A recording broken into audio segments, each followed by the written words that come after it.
Hey, what's going on, everybody? Welcome to Six Scale Symposium, episode 31. My name is Graham. I am the Jedi Knight's Watch, and along with me, I have a household name, if you will. He's been on the show for a few weeks in a row here. Fabs Figures. What's up, Fabio? What's up, man? Thank you for having me as usual. My favorite show after mine. Nice.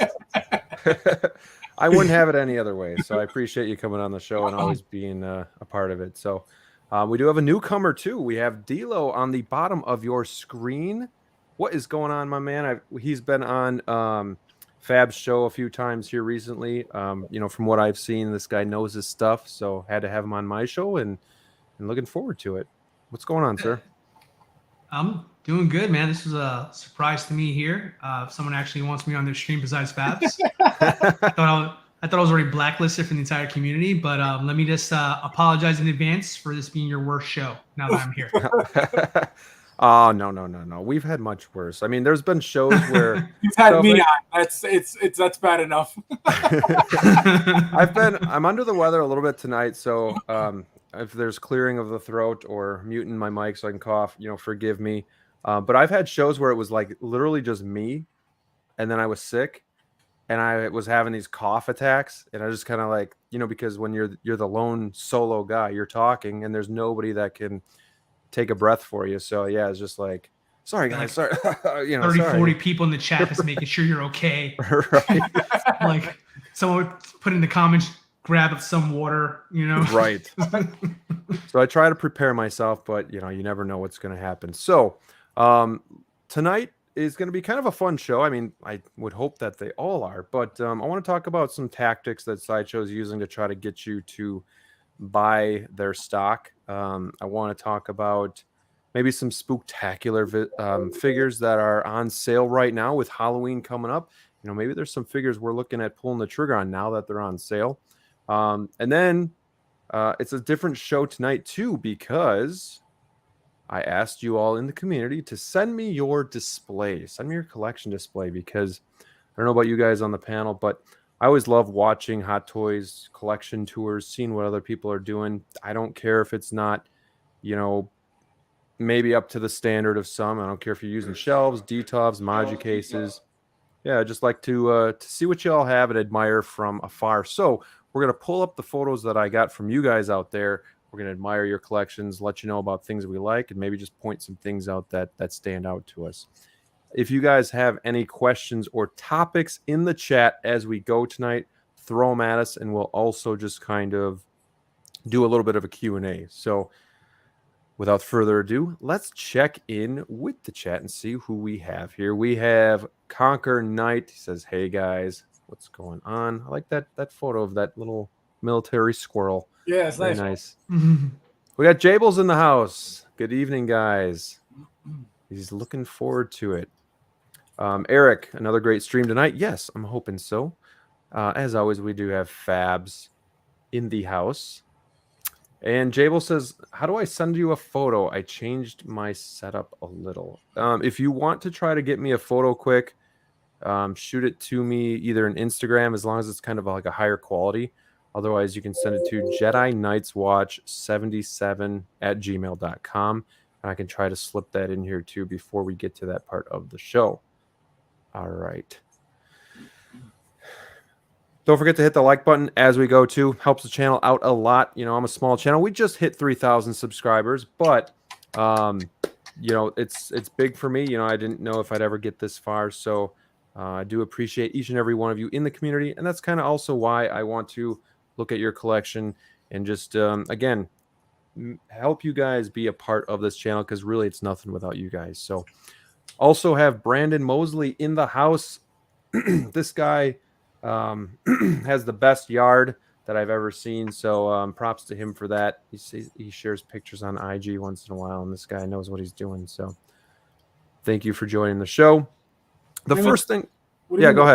The best yard. What do you mean the best? Oh, he cuts his yard like a professional. Like it'd be like a football field. Like no weeds. It's diagonally cut, all that stuff. So I'm sure he spends a lot of time on it.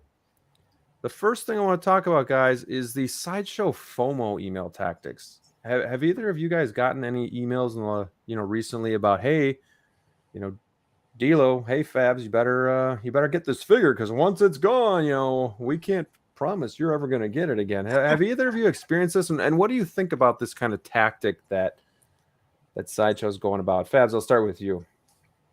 Well, I did get this one. I got the I think it was the Green Goblin as well. I've been getting them. I just, as soon as I get them, I delete them. Everything I want, I pre-order anyway.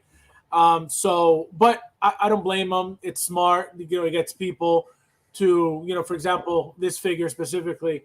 Let's say you never thought about the figure, and you got money that's itching your pocket. You go look at it. You're like, oh, this is kind of nice. Maybe I'll get some points and get it for cheaper. And it'll, believe me when I tell you, people will buy with those emails. Absolutely. Well, and that was the question I was going to ask D'Lo. Do you actually think this works? Because this Crow figure, I had him in my cart, and then because I was trying to see with all of my discounts and codes and whatnot how much it would be, but then I decided to delete it and hold off. And then directly after that, I got an email, and then the next day I got an email. So how often do you think this works? Do you think this actually this tactic scares people into just picking it up so that they don't have to worry about it? I mean, it's definitely the goal, I'm sure, with how they're marketing things nowadays. I think it works to the extent that it gets people interested enough to click on the email and potentially browse it, consider it for a little bit there. And some will go for it, some won't. That's all depends, I guess, on the person that's collecting and what's their focus. But as far as like doing these tactics, I mean, if you're a new like collector, it's very easy to fall into a trap of these emails and instantly thinking, well, I have to do this. It must be a sign. I guess people don't know how the marketing things work. Once you click on something, it's going to send you a gazillion emails until you actually do something about it. Right. That my personal favorite is always like, hey, you left something in your cart. No, I didn't. I just didn't delete it. But, that's my favorite one personally. Like, that's scary, big brother. But yeah, I mean, as far as like for collectors who have had emails from Sideshow for many years, this is nothing new. Maybe it's a little bit more tense because we're seeing them. At least for myself, I'm seeing multiple ones per day. I never got that many at one given time. Maybe once or twice a day they'll bother me with something random that's going to be going on. But I think today alone, I mean, I didn't know this was going to be a topic until we just came online, but I'd say I have maybe like 6 to 10 today alone. 6 to 10 alone. And that's a lot. This is a lot for me to kind of absorb like what they're trying to pitch to me here. But I just want to know who at Sideshow thinks I have enough money to afford 6 to 10 figures today. I just really want to know who got a hold of my taxes and thinks I can squeeze this. So I got the wrong guy. And I will say for a split second though, because I was just looking at this and I get this email. I'm like, oh, whoa, is it getting like low stock already? Because, we have been getting more of like these low number batches. So like things are going waitlisted a little bit sooner than probably they were in the last year. So it does kind of make you think a little bit, maybe I should pick this up and just not risk it. But I mean, I don't think it's a bad tactic by Sideshow. It's just kind of like a scare tactic. It just gets, especially D'Lo with all those emails you get, it would just get kind of annoying.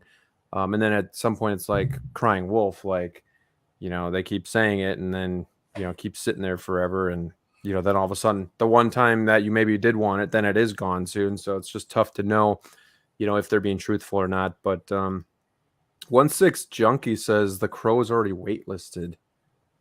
I remember seeing that. Click it. Let's confirm. Get now. Oh, it's charging me. I think I just bought it. So this one's add to cart. Collector. Yeah. Oh God, it is trying to really get me there. Didn't take much. So we got the collector's edition and we have the exclusive. So they both say add to cart for me. Oh, this guy. He's just this guy. You just got punked. Unbelievable. Where's Ashton?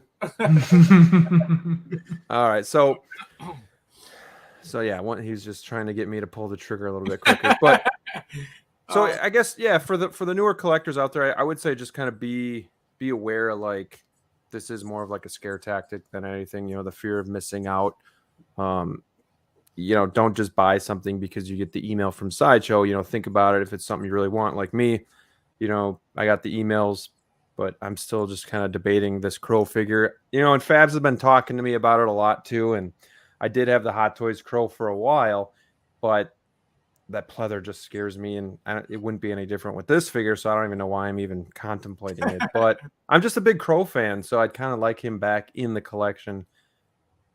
You did bring up a good point. Like, if you do get this now, obviously, the material is going to be fresh. It's going to be newer than if you were to pick up a Hot Toy. So I understand that, but it's like, just, it's really not worth it now to get the Hot Toys anyway. It's so old that you're just better off either waiting for a reissue or just getting this. I do think this one actually looks pretty good for a Sideshow figure. Like, the eyes, I don't know if you guys have seen any videos, but the eyes look a little too light. But overall, like, I do see some Brandon Lee there, and it does look good. I would probably display him without the trench coat because I think it adds a little bit too much bulk. I don't think that form fitting is very good for the coat, but I don't know. I've seen people getting them and they're happy with them, but I guess I just worry about the test of time, if you will. I think go ahead. I was gonna say that's totally understandable, because it's the maker of it as well too. You have to consider, right? Sideshow doesn't have the greatest history when it comes to the condition and longevity of their figures. More than most people that we know. Communities, not communities, excuse me, but most companies who make 1/6 figures or any figures in general, there. Typically, when you go Sideshow, you tend to lower your expectations just because history has shown time and time again, they tend to be a little bit more on the, I don't want to say cheaper side, but definitely more on the fragile, not as well done side. So, if I were to get this figure myself, that would be my concern. And I would probably do a Fab special if I did get this one here, because I'd probably keep it exactly the way it looks like now and not attempt to move it and keep it like that. And it will probably last 10 years if I do that one there. It's funny you mentioned that because, and it's kind of sad that this is how we think of Sideshow at this point. Sideshow's been around making figures for years. Sideshow, I have the entire G.I. Joe line that they made. Literally the villains and the G.I. Joe. And those figures are still to this day Hot Toys quality. Okay. And I think it goes back to when Hot Toys was either making the figures for them or making the bodies for them or whatever the case may be. But it's like you come from an era where, your figures were so great. And instead of improving, you're going not only backwards, but you're getting worse than figure companies that are just coming out of the woodwork. Like, for example, you can't compare a Sideshow to a So-So Toys. You can't compare a Sideshow to a Toys R Us. You can't compare a Sideshow to a Premier Toys, which is these companies, have 2-3 sub companies. So, it's pretty much the same thing, just a little bit cheaper. But it's like somebody with the name of Sideshow at this point should have more value and be recognized at least as right below a Hot Toys company. And I don't know why they don't care enough to fix their issue, and because they charge you enough. They charge you Hot Toys prices for these cheap quality figures that they give us. They're not worth it at all, but they feel like, well, it's licensed, so this is what I'm going to charge. And they sell. They still sell, but they're not worth what they charge at all. Well, I think the biggest problem with these figures is something that we don't physically see from the picture, and it's the body themselves that they're using. Like, sometimes they come right out of the box loose, and even General Grievous, like, granted, that's a different figure. It's had, really thin arms and whatnot. But like, I see people and they'd bring it out of the box, and right out of the box, it's like, just can't even hold a pose. Like, and I know, like, my experience with General Grievous, same thing. Limp arms, it broke. Right. Yeah, the Yeah, Boba Boba Fett, Fett, is Boba is Fett, terrible. You Mythos. pose them a little bit and they just don't stand up. The only sideshow figure I even have is the R2D2, and that's more of just like a visual prop because I'm not going to do anything with it. But the flaps open really easily. The legs, it tends to want to topple over. Just very, very loose all around. So yeah, I think that is one of the knocks on sideshow. Like, I mean, I think the crow, for example, here, I think it looks pretty good. And I've seen like the Clint Eastwood figures that are coming out. Those have kind of grabbed my eye. But then yeah, there's that stigma of, well, it's sideshows. So Right. I gotta double think about this one before I make that purchase. So I don't know.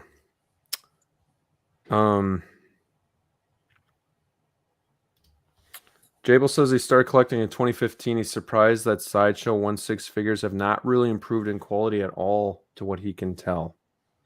Yeah, I mean, that's the thing too. Like, I mean, again, people in the community that have this figure have said the body seems heftier, it seems tighter, but I think we got to give it some time too and see if it's going to last over time Right. or if it's going to go down the same road as the other figures in the past. How's that pleather or whatever fabric material going to hold up?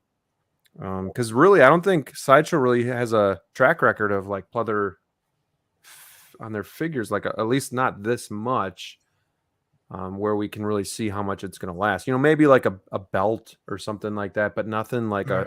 a full trench coat, and full pants. So I guess we'll kind of see how it goes. But anything else you guys want to talk about with the Sideshow and kind of just their tactics, their figures?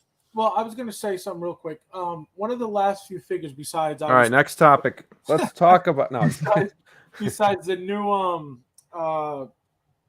was it Obi-Wan and Anakin that just were now just released.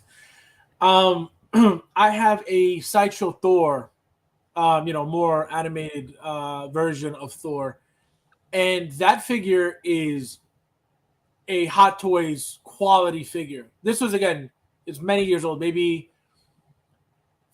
5 years old, 4 or 5 years old now, and the figure like you wouldn't think that it's a Sideshow figure. That's how well done it is. And for some reason, it just after that they just went downhill from there. And that's the thing. It's like you never know. For example, the Grievous came out. Remember, it had all these joint issues. Mine was perfectly fine. All the joints were tight. There was no problems. And apparently they were fixing that issue. But still, it's like you really don't know. But now the fear is you're most likely going to get a loose body than not. Right. Which is scary. Yeah. Yes, it's definitely hard to shake that kind of stigma once you have Right. that kind of reputation. And that's the interesting thing about that. I mean, you're comparing it to the quality of a hot toy. Well, the quality of the hot toy is not a matter of the quality itself. I mean, in order it's proven right now, there's other people who can do just as good of a figure as Hot Toys. What Hot Toys represents to someone who is interested in buying a figure is quality and consistency. And from you use Anakin, the Obi-Wan Kenobi, from the prototype to what the final product was, vastly different. I mean, if there was ever an opportunity to show the community that, hey, we have turned the page and we are now on track to give you guys some quality stuff, it would have been then. And a lot of people were believing it. A lot of people ordered that. And then once it came into stock and people saw it, a lot of people canceled their orders. A lot of people had complaints once they got it. So, if you're going to be throwing out that kind of money, expecting someone to buy it, we want to feel like we're buying something that's going to be worth it, something that's going to be a quality compared to the number you're asking for it there. And when you don't deliver on that side of things there, it makes it harder and harder for people to justify buying your products. I mean, don't get me wrong, we can probably turn the cheek every now and then if the price matches the figure you have in hand, and we can kind of look the other way on it there. But when you're demanding market value of what Hot Toys would do for the same exact figure if they made it, but you're not making it to that standard, that's where the disconnect is. Yep. Well, that's a great point because that's the other reason I keep going back and forth on this figure. If we look at the price tag on this, you are talking about equal to Hot Toys figure, but I don't believe I'm going to be getting equal value. So, it almost seems like if I want this crow, I kind of have to overpay for what I'm going to be actually getting. So, I if Sideshow is going to compete, I don't even know if I'd say compete with Hot Toys, but be in their ballpark, I think they need to improve some of these things that they've lacked on for a while as well. If they want to have that same price point, because I like this for $40 cheaper, it would be a no-brainer. I'd be like, yeah, I know what I'm getting, I understand it, and I'm happy with it. I'll get my crow for a cheaper price. But when I can get it for $265, or I can get the old Hot Toys version for three-ish, there's not much difference. Granted, like we talked about earlier, that figure is very old, so it is going to be a lot slimmer of a chance that I actually get one in pristine shape. But we also don't know how Sideshow is going to hold up after time either. So, yeah, it's definitely an interesting topic, and one that we didn't kind of know we'd stumble on tonight. But again, that's why we just kind of bring up stuff and then we see where it takes us, because it's very interesting to think about kind of like these Sideshow figures, and they are coming out with some new cool ones like that Hot Toys hasn't done, like the Clint Eastwood ones. I think they've done the Godfather figures as well. So there's figures they're doing that are definitely piquing some people's interest. But do you want to pay the same price that you would pretty much for a Hot Toys figure? Then again, Hot Toys keeps climbing, and maybe this figure would now be 300 brand new for a Hot Toys figure. So it's tough to know. And this Exactly. this figure specifically, not including inflation and all this stuff, right now, but I think this figure is worth 180, max $200. I don't think it's anywhere near the 220, 240. Again, I think you get the head sculpt, fine, it's decent. It's not great, but it's decent. I think, besides that, which is always the most important selling point of any figure, which is the likeness, I think second is the body. You know what I mean? And that's where they lack the most. You know Right. what I mean? So you could have, so it's like, all right, if the body's really a problem, then you could go ahead and just swap the body out, and there you go. You have a great figure. But why would I want to go spend even more money to make the figure better when you could just do it? And literally, they could give us a better body and charge us $265. There's absolutely, what they're doing is making a lot of profit off of these prices, and it's not fair, because it's comes down to a ripoff to me.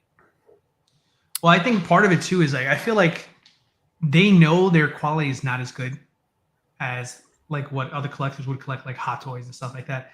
I think part of it here is start high, and then when you're discounting, you're not losing, because they are the direct makers and distributor of their own product this time.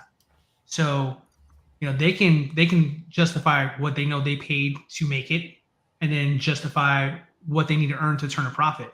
I mean, this figure to them, I mean, they could probably knock it down an extra $50, $60, maybe even a full 100, like you say in there, and still be able to turn a profit. But if they started at 180, like you recommended, well, then if they discount, then it's a loss to them. Does that make sense? Yeah, but correct. No, absolutely. But the thing is that if they made a better quality figure, they wouldn't have to worry about that, because people would just buy, period. No question that, but I don't think that's their focus. I don't think that's. Correct. I mean, they're just trying to make the money. Correct. That's exactly right. Correct. I will say this though, Graham. I mean, I know you said no verses, but I would love if there is time to do a verses on either this Clint Eastwood you're about to talk about now, or that one there, and then pull up the Hot Toys list and look at what's for $265 there and see if that's worth it. I think that would be, throwing it out there. He doesn't throw it right back. He doesn't like when he's being told what to do with his shelf. So it's an opportunity for a conversation. You don't like, you just throw it right back. It's all good. No, I like it. That's a good idea. Great idea. And sometimes I think people are willing to sacrifice the weakened joints, because they're like, well, the figure looks good, I'm just going to pose it anyway, and it'll be fine, it's just the body. But then when you can't pose it without a base or a stand, or you can't get it into the pose you want to because it just won't work with you, like that can be a really big deal to collectors out there, but maybe not something that we completely think about before we just purchase the figure. This would be one that I would love to get, but again, I'm looking at the price tag and I'm just like, I mean, I do see Clint Eastwood, but at the same time, it's probably what, 70% there. Not bad, but be a cool figure to have. But again, like 220, 225 price range for me. And even just the paint applications aren't up to par with what Hot Toys is doing. So, figures just, I think they're getting a little bit better from Sideshow, but I don't think they're all the way there yet. Well, I like Clint Eastwood. I'm a big Clint Eastwood fan. So when I saw this, my first reaction is like, oh my gosh, someone's making a Clint Eastwood. Who's making it? Sideshow. Never mind. I honestly, that was my honest like reaction to it. There, I was excited because I don't have a Clint Eastwood figure. I would love to have a Clint Eastwood figure, and then my reservation is like, oh, it's coming from this maker here, Right. and you're right. I mean, it looks decent, regardless of what price is or not. But I'm thinking about what's it going to look like in final product. Because let's say I go out on a limb and I decide, I want to pre-order this one. Let's say I got one of those emails we were just talking about a second ago. This one's low in stock. It's going soon. And I pull the trigger on this one here.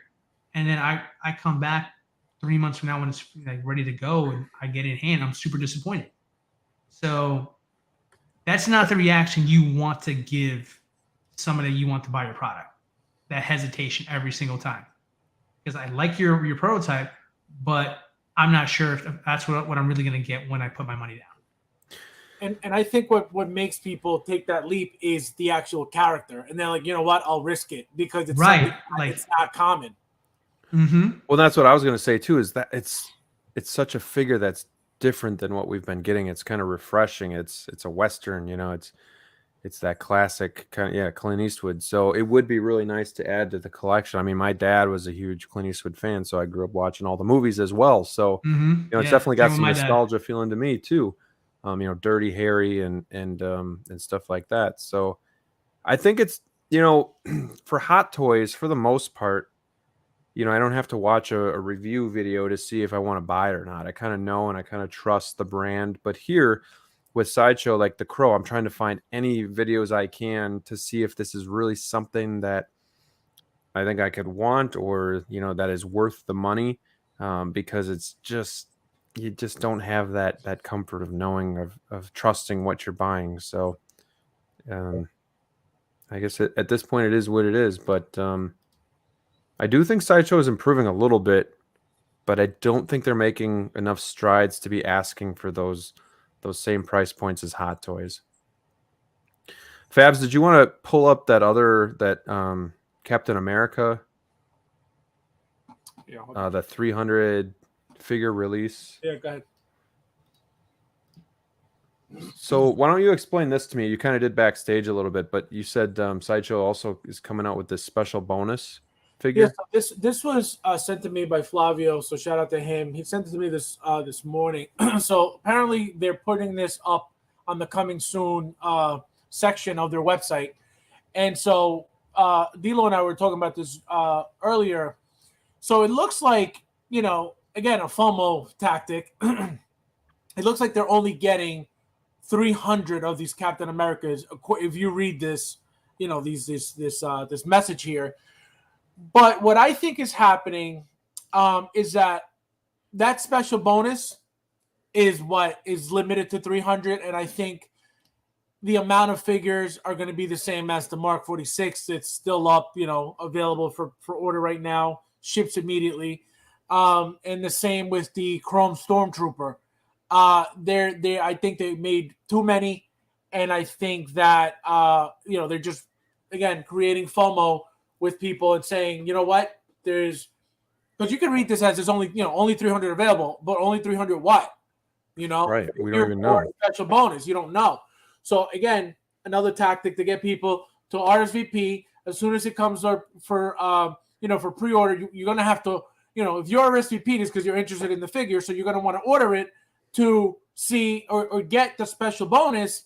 And I think that's their little tactic to get as many people to pay full price for it, because once that 300 hype is over, it's going to be up for regular sale, ready to ship immediately, and people are going to be able to use coupon codes and points and this and that.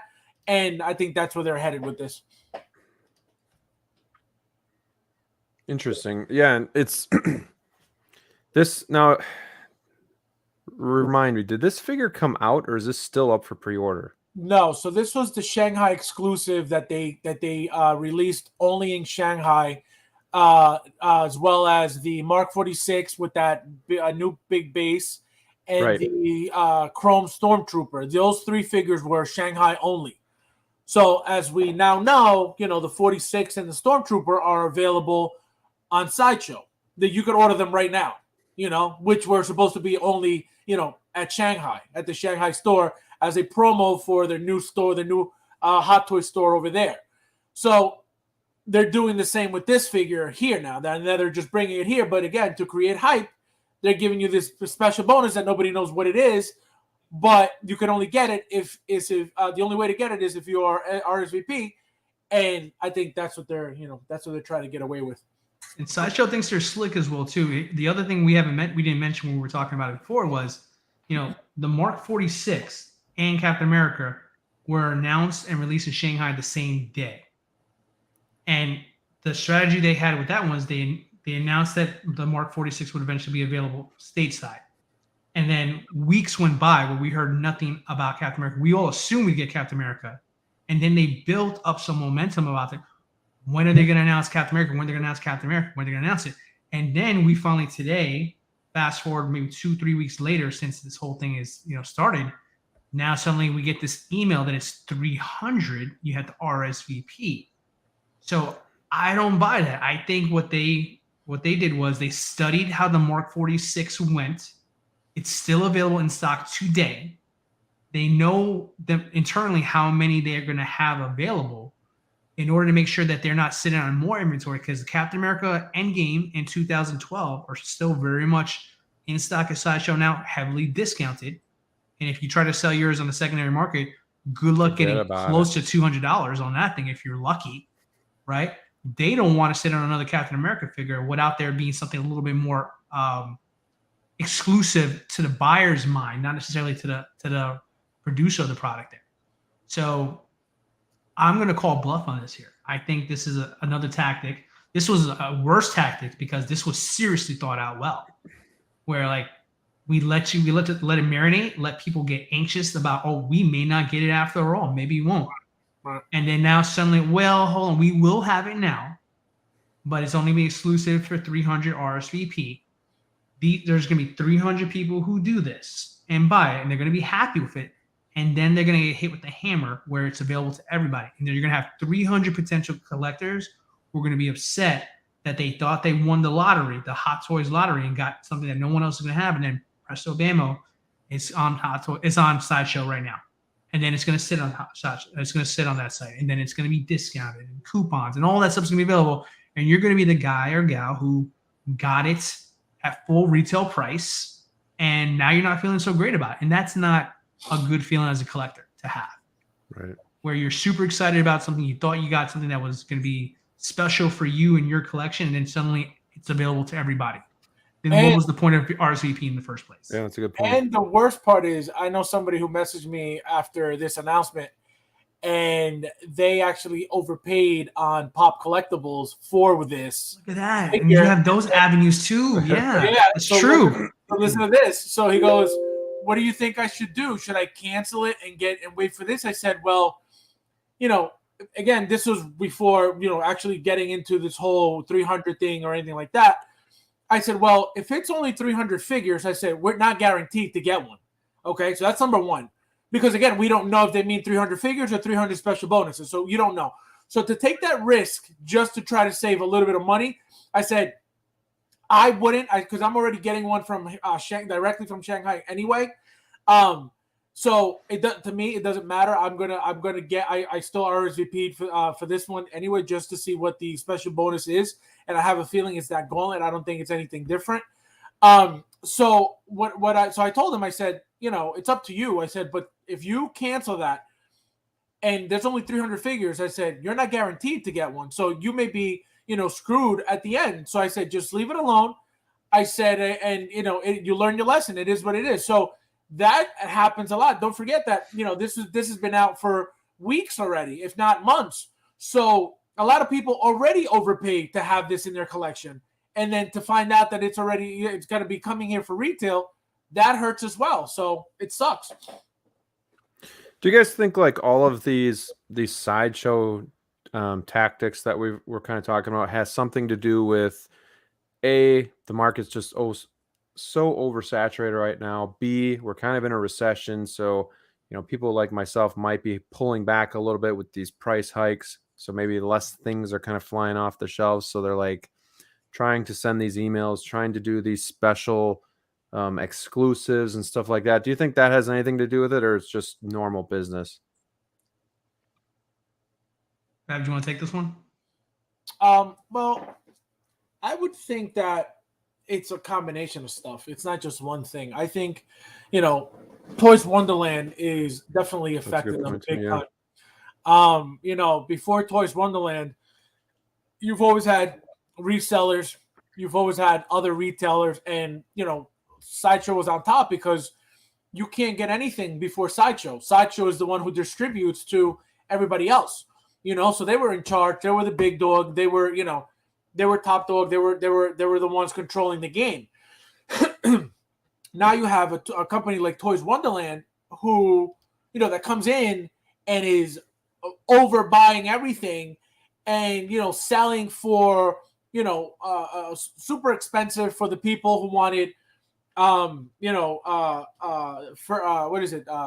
day one pre-orders and or day one, release where you get it immediately. So they're buying a lot of stock directly from Hot Toys, which is overflooding the market. And then when, that hype is over for those first, the first people that order it to get it immediately, then they wait a little bit and then they go down to way below retail, $160, $140, which of course that's going to kill Sideshow, because think about it. If you have an item now for retail that you just got way later than this company, and now this company has it for $140, why would anybody buy from you at full price when they're even and we could get into, all right, Toys Wonderland gets it for, they promote it for $140, $160, whatever it is. Let's say $140. Even if they add $100, which is another, trick that they do, they'll add like shipping for like an extra $100, $80, whatever it is. Even with that excess super high shipping, that extra shipping that you're paying for, it's still below retail from Sideshow, so that is still an incentive to buy overseas, because it's still at that high discount. You're still going to get it for cheaper than you are from Sideshow. So is it killing them? Absolutely. Yes, people are spending a lot less money. People are looking for deals more than ever. Like you mentioned, recession, everything's going up. Wages are staying the same. You're still working the same amount, getting paid the same.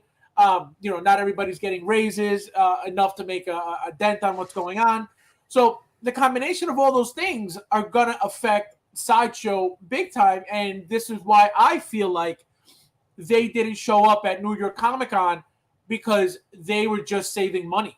You know what I mean? For them to show up to New York, bringing all their inventory, paying for their people to come, hotel rooms, transportation, that's a lot of money. That's a lot of money that they save with this virtual, New York Comic Con that they did. And me, being the first year that I went there, it was very disappointing. I enjoyed the experience of being there, yes, but not being able to go see the one thing that I was excited to go see because of this was just like, it was just, to me, it was just devastating. But they're being affected big time, and I think it's not 100% Toys Wonderland's fault, but they're a big part of it. Yeah, to add to the Toys Wonderland part of it there, you also have to consider, what they're getting the figures for over there. They're not paying distributor prices that Sideshow is paying, right, and neither are the customers that for them. So in our eyes, it can look like they're heavily discounted them. For them, not necessarily, it's cutting into their profit margins, but they're not taking a loss on this here. So whatever they're getting the figure for over there, adding that shipping like they were kind of doing with that tactic you mentioned, Fabs, they're still turning a profit. So in their eyes, to the consumer, they're getting a great deal and they're getting a great discount. Toys World is not discounting it. They're not losing money. Right. If they did that with every figure, they'd be out of business already. But to your point about Sideshow, like they can't compete with that. So what tactics do they have? What tactics that do we know that they use there? The blue screen, right? They use the things going waitlist. Someone mentioned in the chat Coruscant Guard. Yeah, that's a little late because it's already now gone waitlisted, right? $20 in 2 to 3 days, it's back on the website again. They love doing that. And even if I'm wrong, and this is the one time they're not bluffing, they have lost so much credibility with collectors that you're not willing to pull the trigger. And that's the disconnect between Sideshow and the collectors now. Because we've seen these same tactics so many times now. Now you're being more aggressive. Doesn't make the tactics less obvious to us now. We've been tricked so many times. You know? I can tell you for my personal, the last time I was tricked by Sideshow was the very last time, was when I ordered my my Mando Deluxe, the Beskar one, right? I had no intentions of pre-order it there. I didn't have it on the pre-order at all. But I was on vacation in a place that had bad Wi-Fi, and I got into Facebook, and someone said, blue screen on Mando. Mando was going to go. I was like, oh, I don't want to miss it. I changed my mind. I bought it. I waited. I got it. And then a month later, Chrome Mando was announced. Had I had just stuck to my original plan, again, not knowing with hindsight that 2020, but knowing that, you know, there's a possibility like another one be reissued, I wouldn't have bought that one. I would have waited for the Chrome one, like a lot of people like now. But now I have a figure that I can't sell and make my money back on it there because it's still on Sideshow right now as we speak. There's a better version in a lot of people's opinion to it there. And so I'm stuck with a figure that, you know, when I got it, I loved it. Now a year later and another Mando later, I resent it. And that's not what you should be feeling as a collector at all. You should be grateful for what you have. And someone's going to come out there and say, well, you know, D-Lo, you know, collect what you love. Well, I love to have something that's really nice and also doesn't lose $150 worth of value, and I can't sell it at all and get my money back if I wanted to.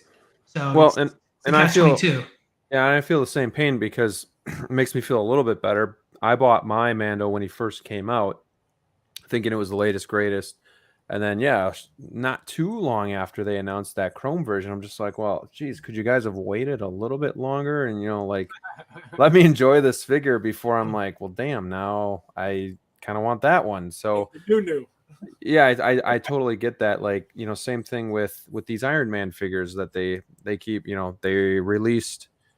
Which mark was it? And then they came out with the diorama exclusive. And then people are like, well, geez, I just got that like 3 months ago. And now you're coming out with another version. And I think that's the Mark 5, right? The one that has like multiple versions now. Like yeah, I think it was the Mark 5. Yeah.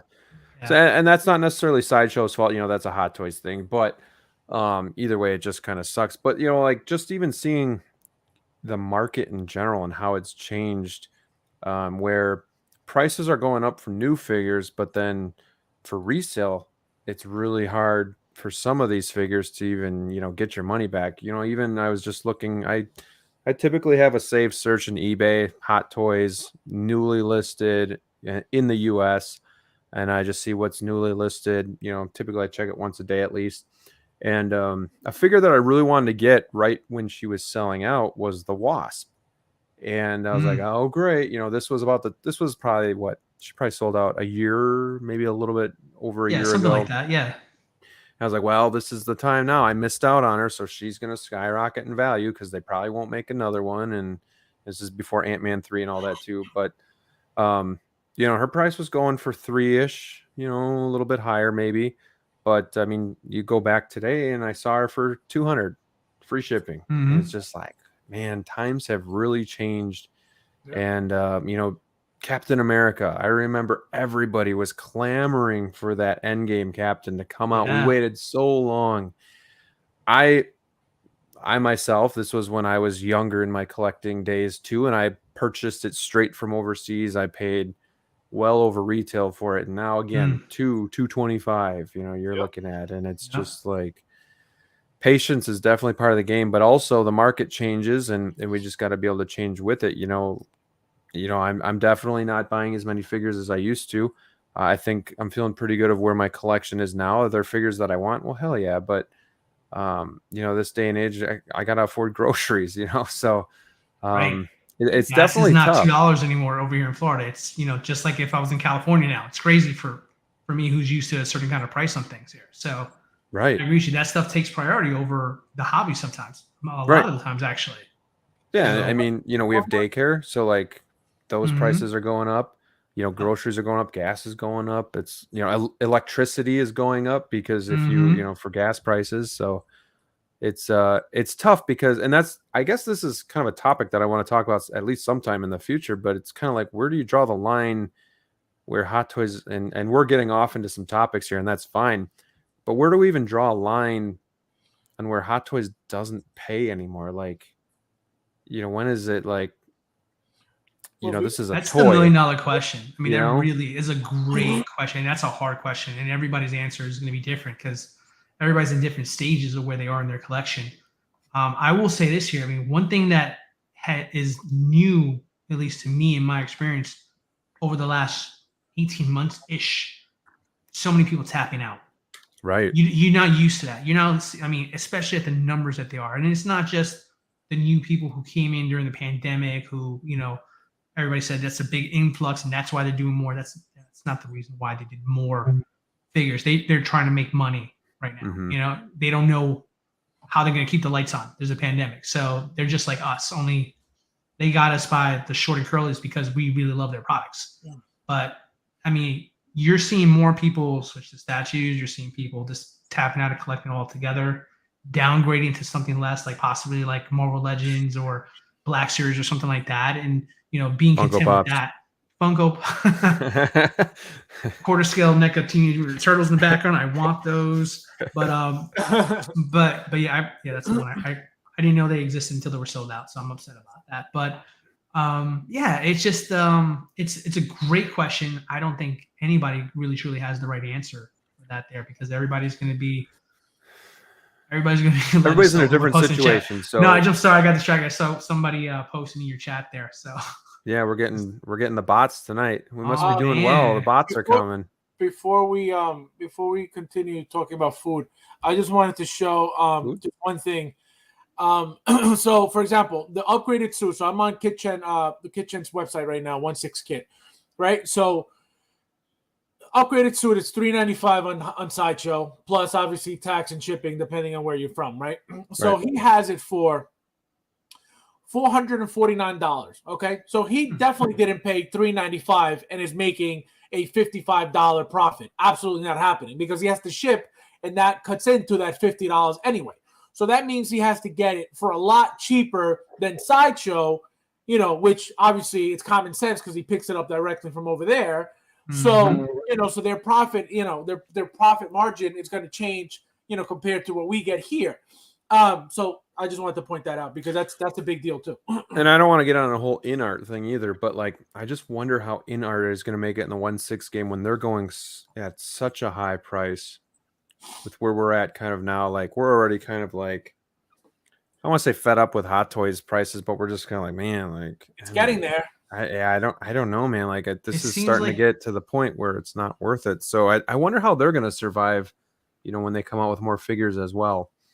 It just Unless they're seems making like- really small batches. Go ahead, D'Lo. Sorry, I didn't mean to cut you there, No, you're but good. it just seems like the reception to them. It seems like what I'm getting from collectors when we talked about it in Fab's chat a second ago. There was that it seems like people are content and okay with the price there if it matches the quality. And I think that's always been the voice of what the collectors have always said about whether it be Hot Toys or any other company out there. If you get what you're paying for and you're happy with the quality of what you gain, then I don't think the number really matters to a collector as much. But when you start seeing corners being cut, things being reissued, I mean, you're diluting your brand. I think that's where people kind of start posing that question you posed to us a second ago and really start questioning, is this the right thing for me in my direction I'm going to do with my hobby and what I want to do with the hobby. So it's an interesting place where we are in the community as we are, because you're right.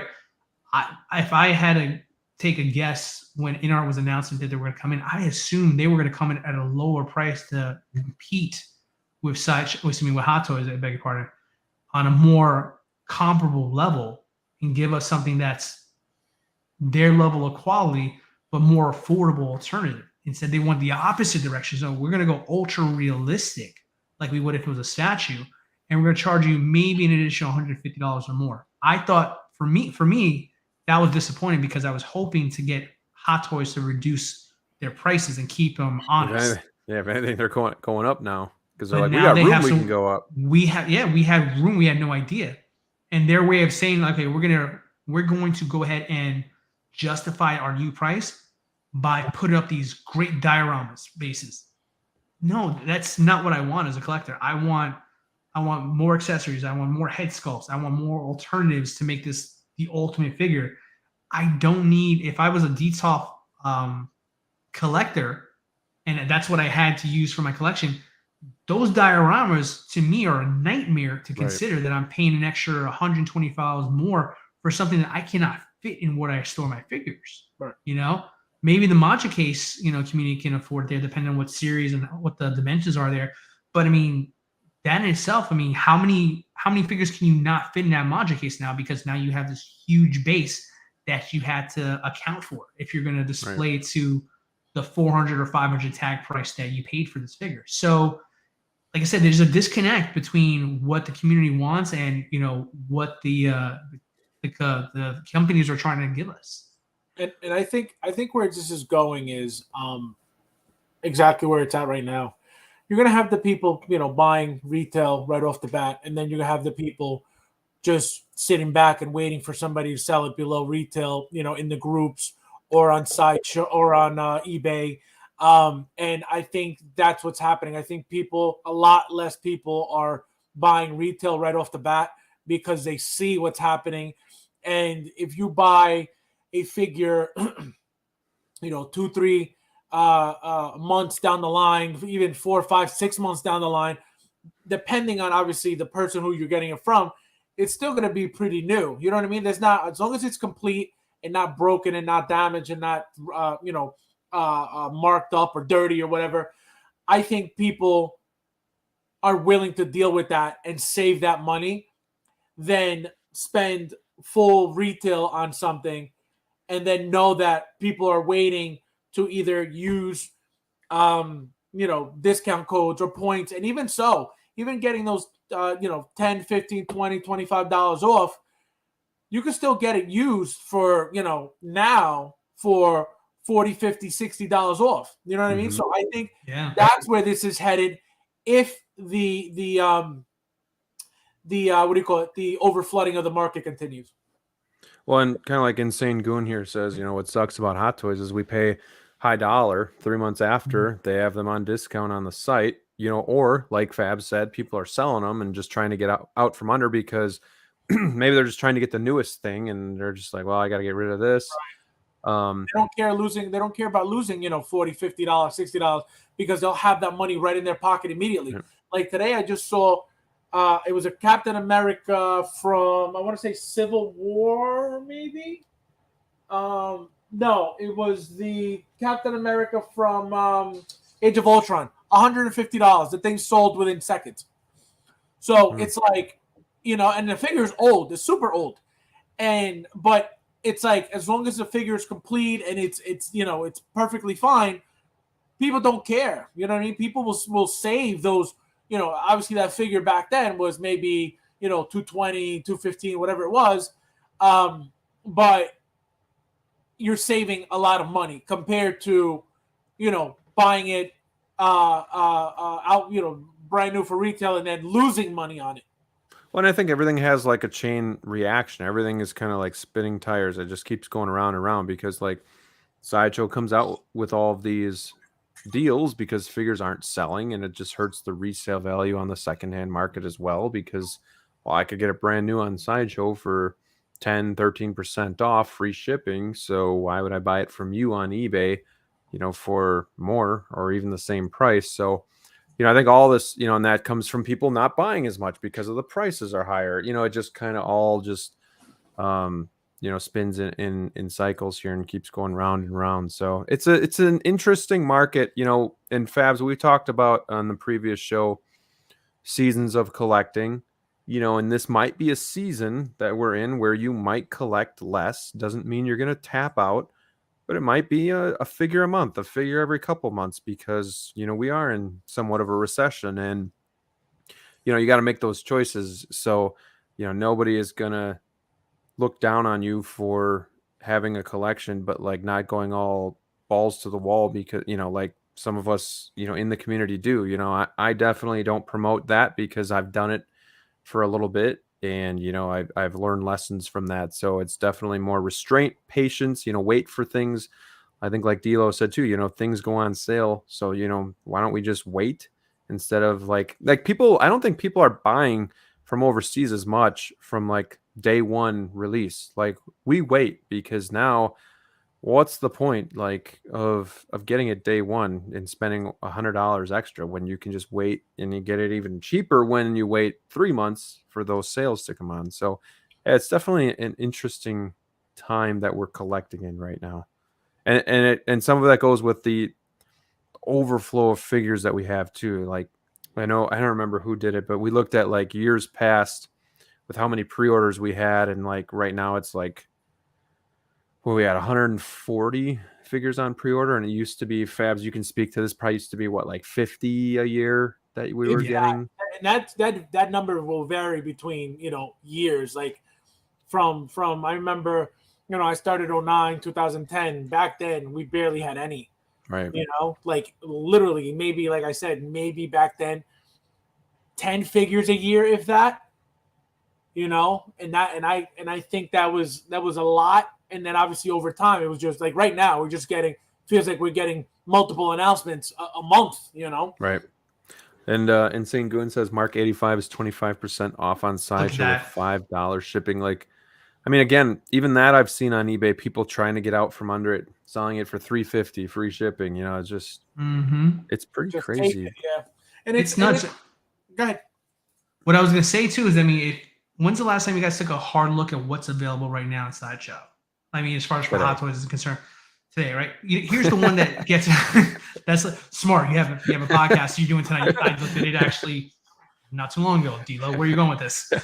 My point is, like, if you take a hard look at what's out there, and for me, being from where I came from in the collection, in the hobby, excuse me, is that there's certain figures that we've been dying for years to come out. I'll stick with Star Wars because that's probably the most relatable for most collectors right now at the moment. Think of right now Snowspeeder Luke. Mm-hmm. Snowspeeder Luke was a grail. The Sideshow one, the crummy bodies we were just talking about with Clint Eastwood and the Crow and everything we had concerns about. No one cared. That was $1,000 figure all day long. And all I could think of was, I cannot wait for the day that Hot Toys finally announces theirs, so I don't have to pay it. And I bought it full retail, and I don't regret it. I've always wanted that figure, and I'm so glad I have it. I mean, it brings me so much joy. To me, it's right now my figure of the year. That's my number one contender right now. I love it that much. But it's still available on Sideshow today. And I don't know if it's part of the Spooktacular deals. Let me take a look real quick here. It is. It is. It's already discounted. And think of another one here, another prominent character in the Star Wars universe, Lando Calrissian. This is our first ever Lando. Yeah. Between sandwiching in every trooper variant we can think of, between multiple releases of Boba Fett, and all, we have a new original trilogy character. First time being released, and you can't even sell that thing. You can't even get it off the site, discounts or not. It's mind-boggling. But the fact of the matter is, no matter what is out there right now, no one wants to pull the trigger. Right. And it's just it's a shame, because 3 years ago, these wouldn't even be on the site right now. It'd be completely washed at this point. Well, and even ridiculous prices. Before it was more about, oh my God, I finally got the figure. Now it's like, I got the figure at 30% off, 40% off. Yeah. Look at this. Yeah. Like, the bragging rights are not, I got the figure, it's I got it for this much now. You know what I mean? Right. I mean, you're getting an Iron Man battle damaged diecast 13% off. Like, who would have thought they'd be putting that thing on sale, trying to kind of move some of those. What blew my mind? Did you guys see the pop culture deal that they've been running out there? No. On that pop culture has if you haven't, I mean, I recommend it if you're into this or not, but pop culture has a ridiculous deal due to this battery law that they passed over there, where a lot of their figures have to have the batteries removed or they have to sell it to get rid of it. And perfect. Scroll down to Iron Patriot there. Iron Patriot is 13% off with the Spooktacular code. It's $469. I purchased him and Thanos from Endgame, the clean version. And my total cost came out to less than what Sideshow is putting out Iron Patriot for right now. Wow. I walked at almost $400 shipped for Thanos, Endgame Thanos, clean, and this Iron Patriot you see here. I got them for basically $200 a piece. That's awesome. Wow. That is a steal. It's a sweet deal, but it's unheard of. It's unheard of. It just, but they have to get rid of this stuff. Same with Sideshow here. This was unheard of years ago. I mean, pretty much everything here is on sale. Yeah, diecast stuff would sit around a little bit longer, sure, because it's more expensive. Right. But not everything. Most of the stuff would be gone. I mean, homemade suit Spider-Man. Love that figure. Still on there. It blows my mind. Which, on the Far From Home one? Yeah. The homemade suit? The homemade suit one. Right here. Love that figure. That thing's been up for a long time. The armor, wasn't the armor a con exclusive? Yep. Still there. It's crazy what's on there right now. Wait for the 2.0. Right. So, so this kind of actually segues to the next thing that I wanted to talk about before we get into the community's display photos that I want to gush over. But it is close to Halloween, so they do have, the spooky 22 code out there right now where you can all save 13% on all of these figures. So I kind of wanted to talk to you guys about, if there are any figures with all these, sales that are kind of unprecedented. Is there anything that you're kind of looking to get with these sales? And the one that's really, as I talk about really being tight on money, the one that's really grabbing me here is the tumbler. Being able to get that for 13% off of retail. Wow. It's definitely in the back of my mind. Conquer Knight says, you guys think the tumbler will go to 50 or 40% off eventually? No, that'll never happen. Not that low, but not that low. If you use one of the, I don't know if they have any higher percentage codes, but I think the highest they offer is 10%. Yeah, so 13 is going to be the best you're going to get. That's the best you're going to get. And they have the $15 shipping, which isn't free, but that's it great. Still helps. If you have the only thing is I don't have anywhere to put it.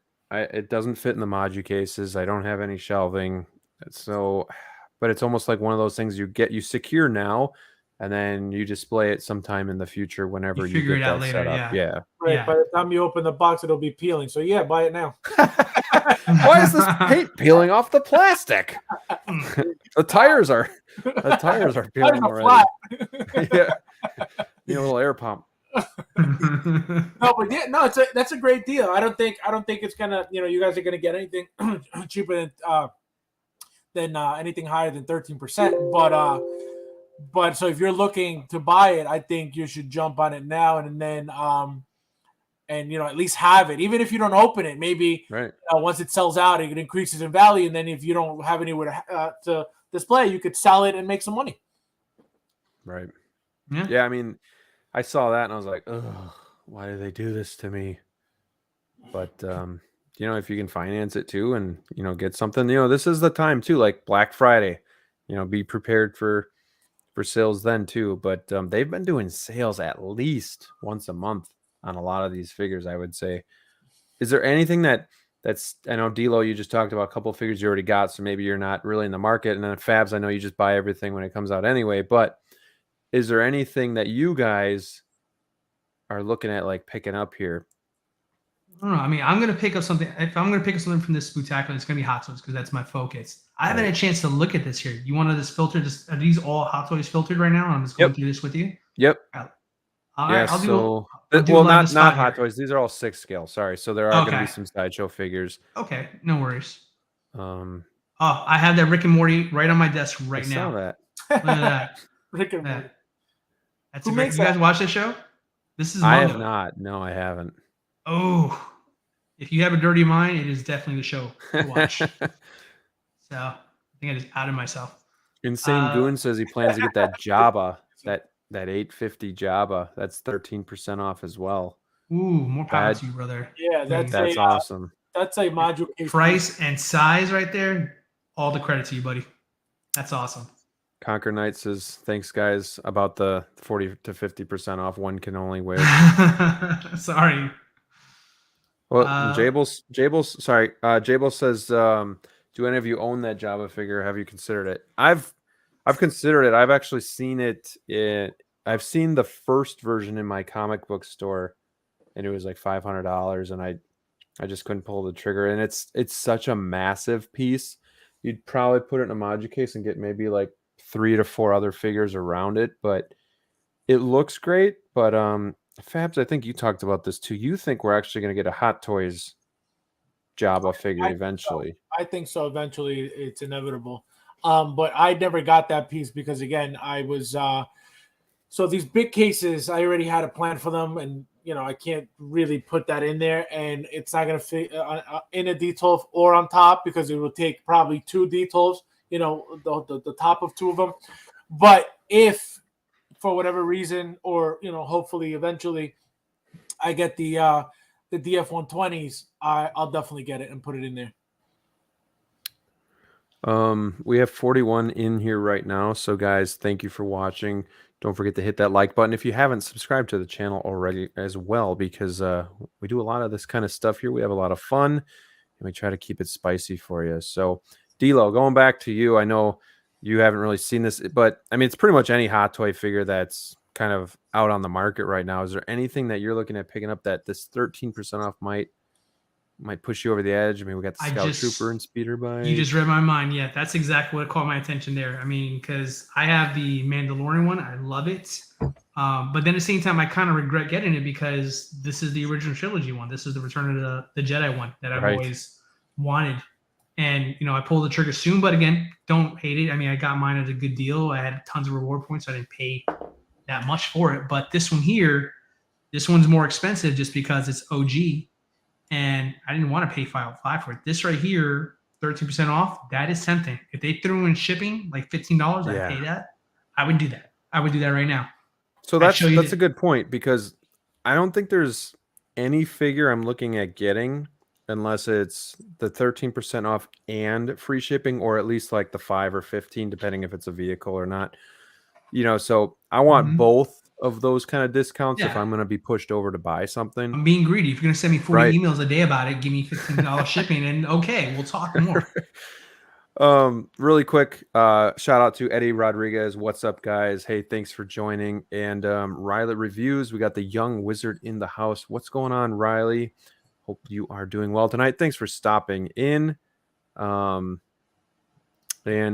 Insane Goon says that OT speeder is beautiful, man. Fabs, did you get that speeder? Which one? The Return of the Jedi? Yes, 2 of them. One is up in the raffle now. Beautiful, just like the Mandalorian one, but it's obviously a different color, but really, really nice. I just love the speeder, so I'm waiting for the swoop bike as well. C-3PO is tempting because I don't have a C-3PO, but I know as soon as I buy this, Hot Toys are going to announce theirs, so I'm still holding off.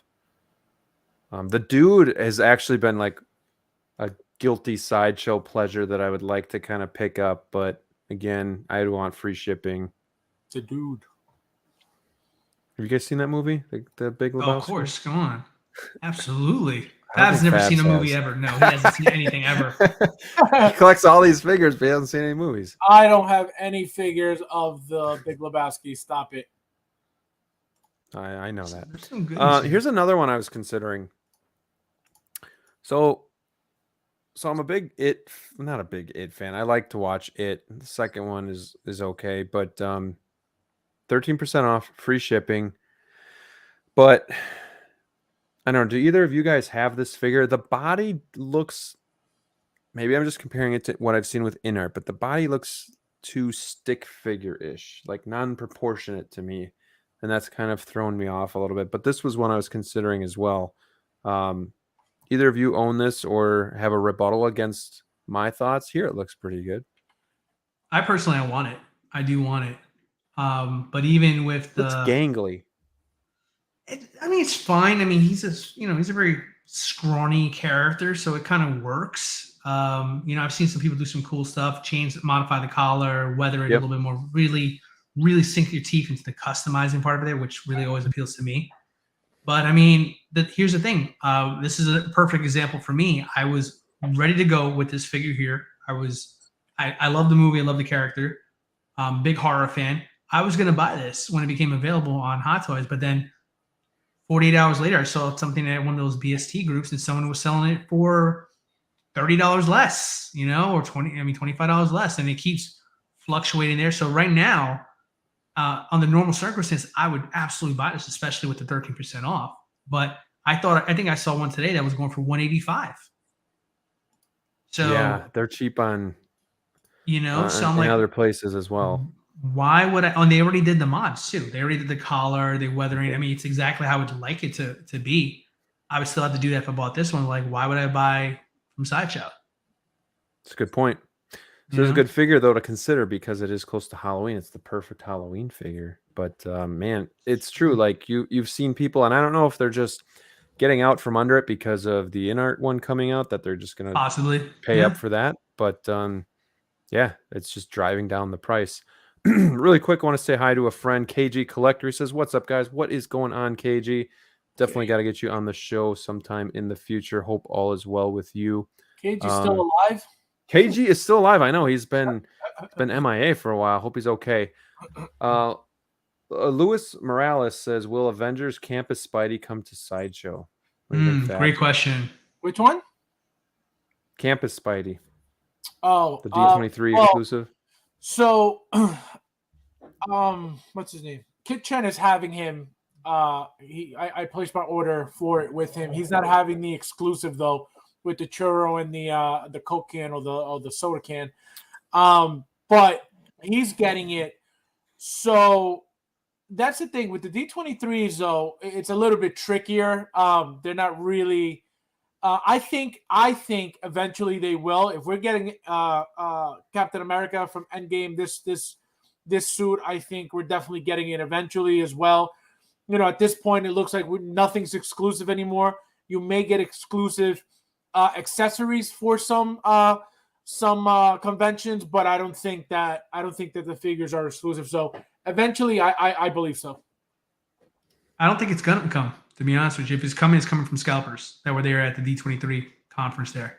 I think I saw some photos like sitting on the racks at D23. And then someone took another photo of like somebody buying like 10 of them in bags. So yeah, but my point, what I'm saying is, like, for example, like Kit Chen is overseas, right? So he's able to get it without the D23 exclusive, which is the churro and the soda can. Yeah, but I think that the actual figure without that exclusive, without those exclusive accessories, I think it'll be available on Sideshow eventually. I really believe so.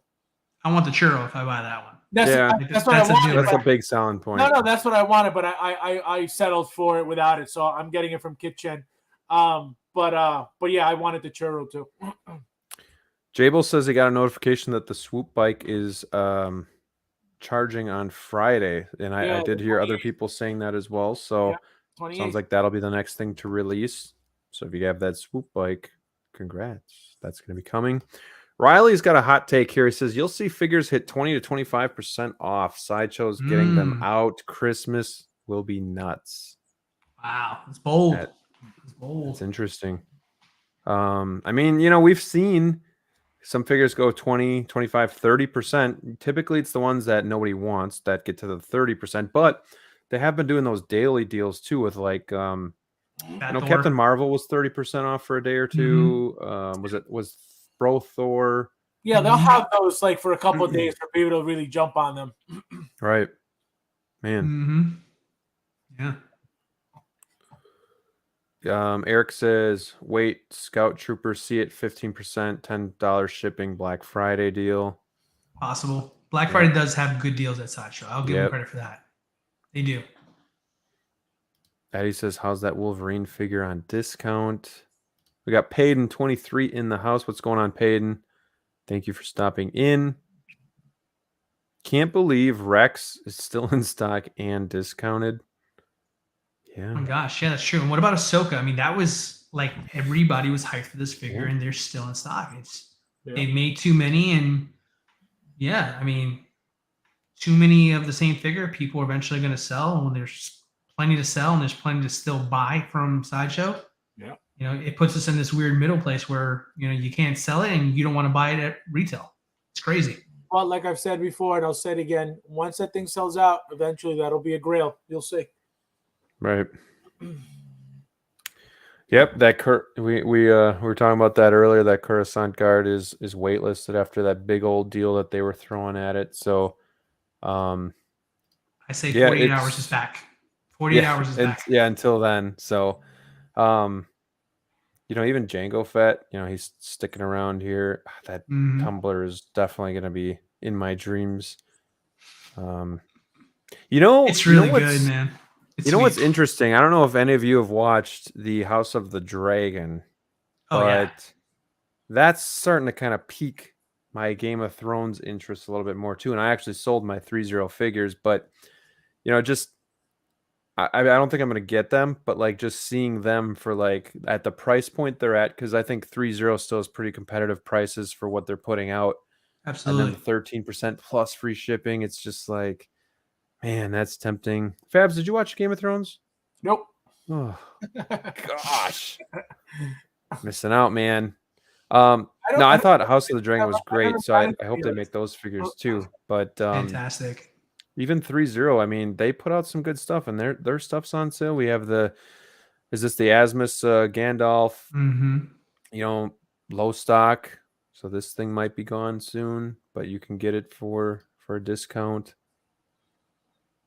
I mean, there's a lot of stuff out here. Fabs, is there anything that you're looking to pick up? I know, you know, you pretty much, again, get things kind of right away if you're going to get them. Hologram Mark 50, I believe. The greenish, bluish one. Oh, yeah. Yeah. I mean, I have it on payment plan, but I think I'm going to get a second at this discount. What are you going to do with the second one? Burn it. I don't. What do you mean?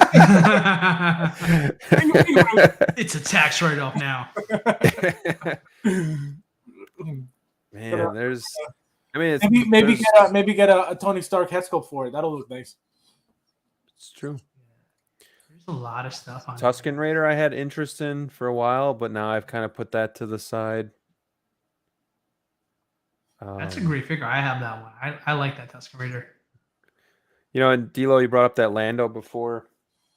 I saw my local comic book store got that one in used, and they were selling it for like $180. So it's just like, yeah, it's like that thing's cheaper anywhere you go. People are giving that one away. And it's shocking that a New Hope figure would be going. You know what I mean? Like Empire Strikes Back, man. You'd think you know, that something like that would be completely sold out by now, knowing the, you know, not only the value of the character, but the resale value of it because of it, you know, being from where it's from. But it's insane. That's what happens when you flood the market. It doesn't, you know, nothing matters anymore. Right. Yeah. Let's just check the last page here because I don't think we got to that. So we got Joffrey. A lot of these are going to be more of like Sideshow figures here. But I mean, they still got this. Is Lando. that that unique to the Hot Toys one? I can't say Zhang something. That's from that movie that's over there in China that they released the Hot Toys figure for. Is that already discounted too? These two right here, Captain Wang and Damn Toys. Yeah. It's called what the hell was it? Something. Oh man, I have all it's three. available now to purchase too. So you can order The it and get it Wandering shipped. Earth. Wandering Earth. That's what it is. Yeah, I have all three. They're really, really nice. I didn't even know they were available yet to like actually Oh yeah, I got them months ago. ship. Months ago. Months ago. Wow. Well, if anybody likes that movie, 13% over free shipping. Now's your chance. Yeah. And it's crazy because I got them like months ago, and I had them here just sitting in the boxes for about 3 to 4 weeks before I opened them. It's crazy. Yeah. I did think about Captain Marvel when she was the 30% off, but it still wasn't enough for me to pull the trigger. Again, for me to get a figure, it can't just be a great deal. It's got to be something that, you know, Steal I of a love. deal. Yeah, It's and crazy that how I they want. So It's crazy how they tease the Mantis like it's not a big deal. Like That- she's just like oh, here she is, like, oh, it's cool, like, and they like never give it to us. I so Well, you want saw the that trailer Mantis. for the Christmas special they're doing. You seen that, right? Yep. I guarantee you we're gonna get a Drax and a Mantis, but it's gonna be branded the Christmas one instead. Christmas We'll special. get that. The Christmas special edition. I mean, we've even seen extreme deals on Rescue here as well. Oh like my gosh, yeah. That's another one that's steeply discounted. that's another one that Toys Wonderland kind of crushed the value of as well. So, Mm-hmm. but yeah, I mean, who would have thought a year ago we would have seen Captain America on here? I mean, Hulk, it's not our favorite Hulk, so that one's a little bit understandable, but some of these figures have been here for a while. I do like this Spider-Man classic suit as well. That's a beautiful Great figure. Great figure. So, I don't know. I might pull the trigger on one of these.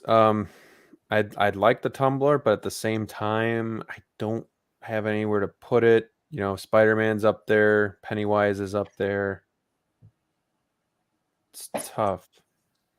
So I Some guess good we'll ones just out have to there. see.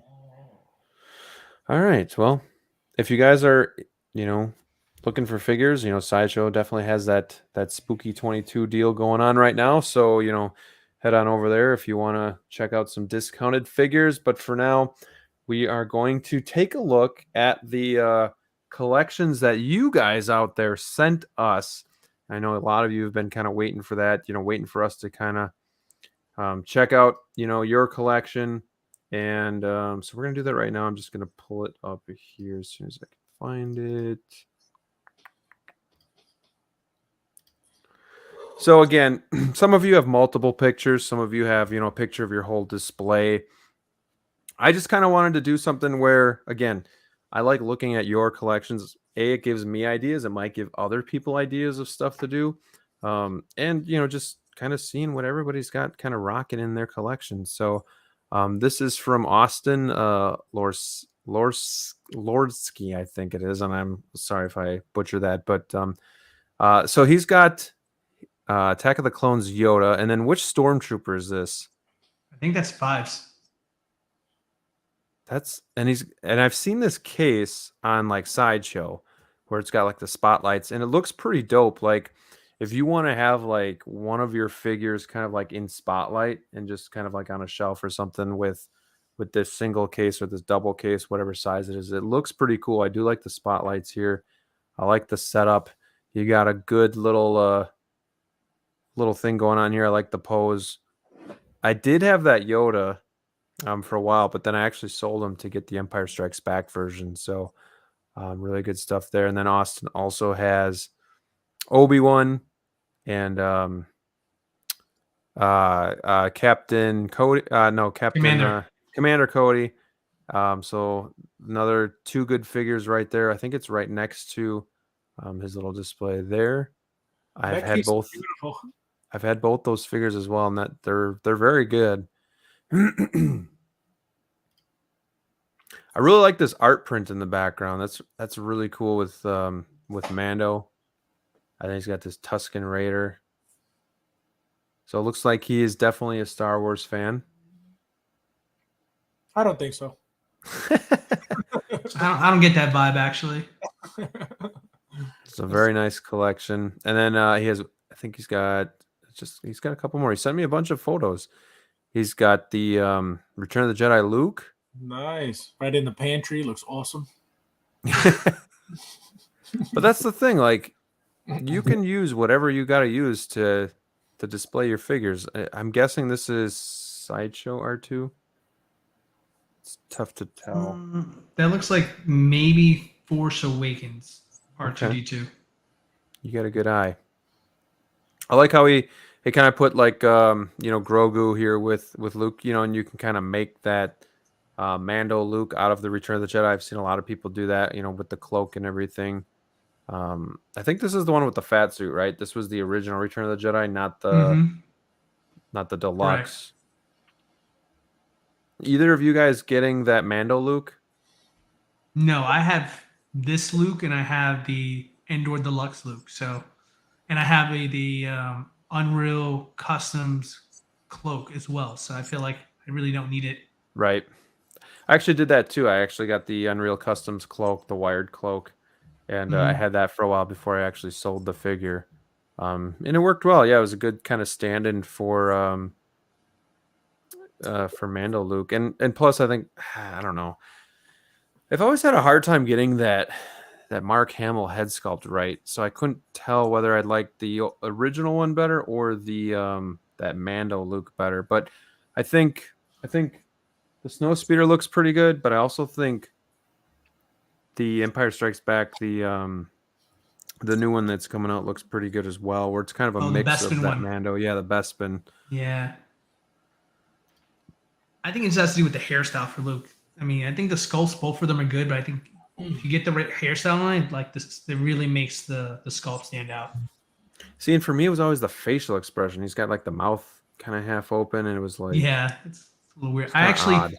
I took that head sculpt and I put it on my Snowspeeder Luke and put the helmet on, so you really can't tell too well. But I took that head sculpt and I placed it on my DX07 Bespin Luke because I wanted to see, do I really want to upgrade and get the other one, or do I sell my 2-pack? I'm keeping my 2-pack. Like, yeah, I'm good. He's got You guys see that Emperor kit that came out? You just need a body for it. That looks really, really yeah, cool. I did actually. It looks like it's taken from the same Hot Toys sculpt. Yeah, literally. Mm-hmm. Yeah. It's gonna be a nice kit when it comes out. For those who can't, who don't want to spend the money on the Hot Toys, can't afford it, don't want to, don't feel like it's worth it. That'll be, there's a $200 figure, not even $150 figure. You buy the body, that's it. You're all set. Dude, I desperately want them to do a Revenge of the Sith Emperor so bad. Yeah, with the red cloak and all that stuff. I think that'll come eventually, but you never know with Hot Toys and their timing. But I mean, I wouldn't see why they wouldn't do it. No, it's coming. The Sideshow made it a long time ago. They made the what they call him?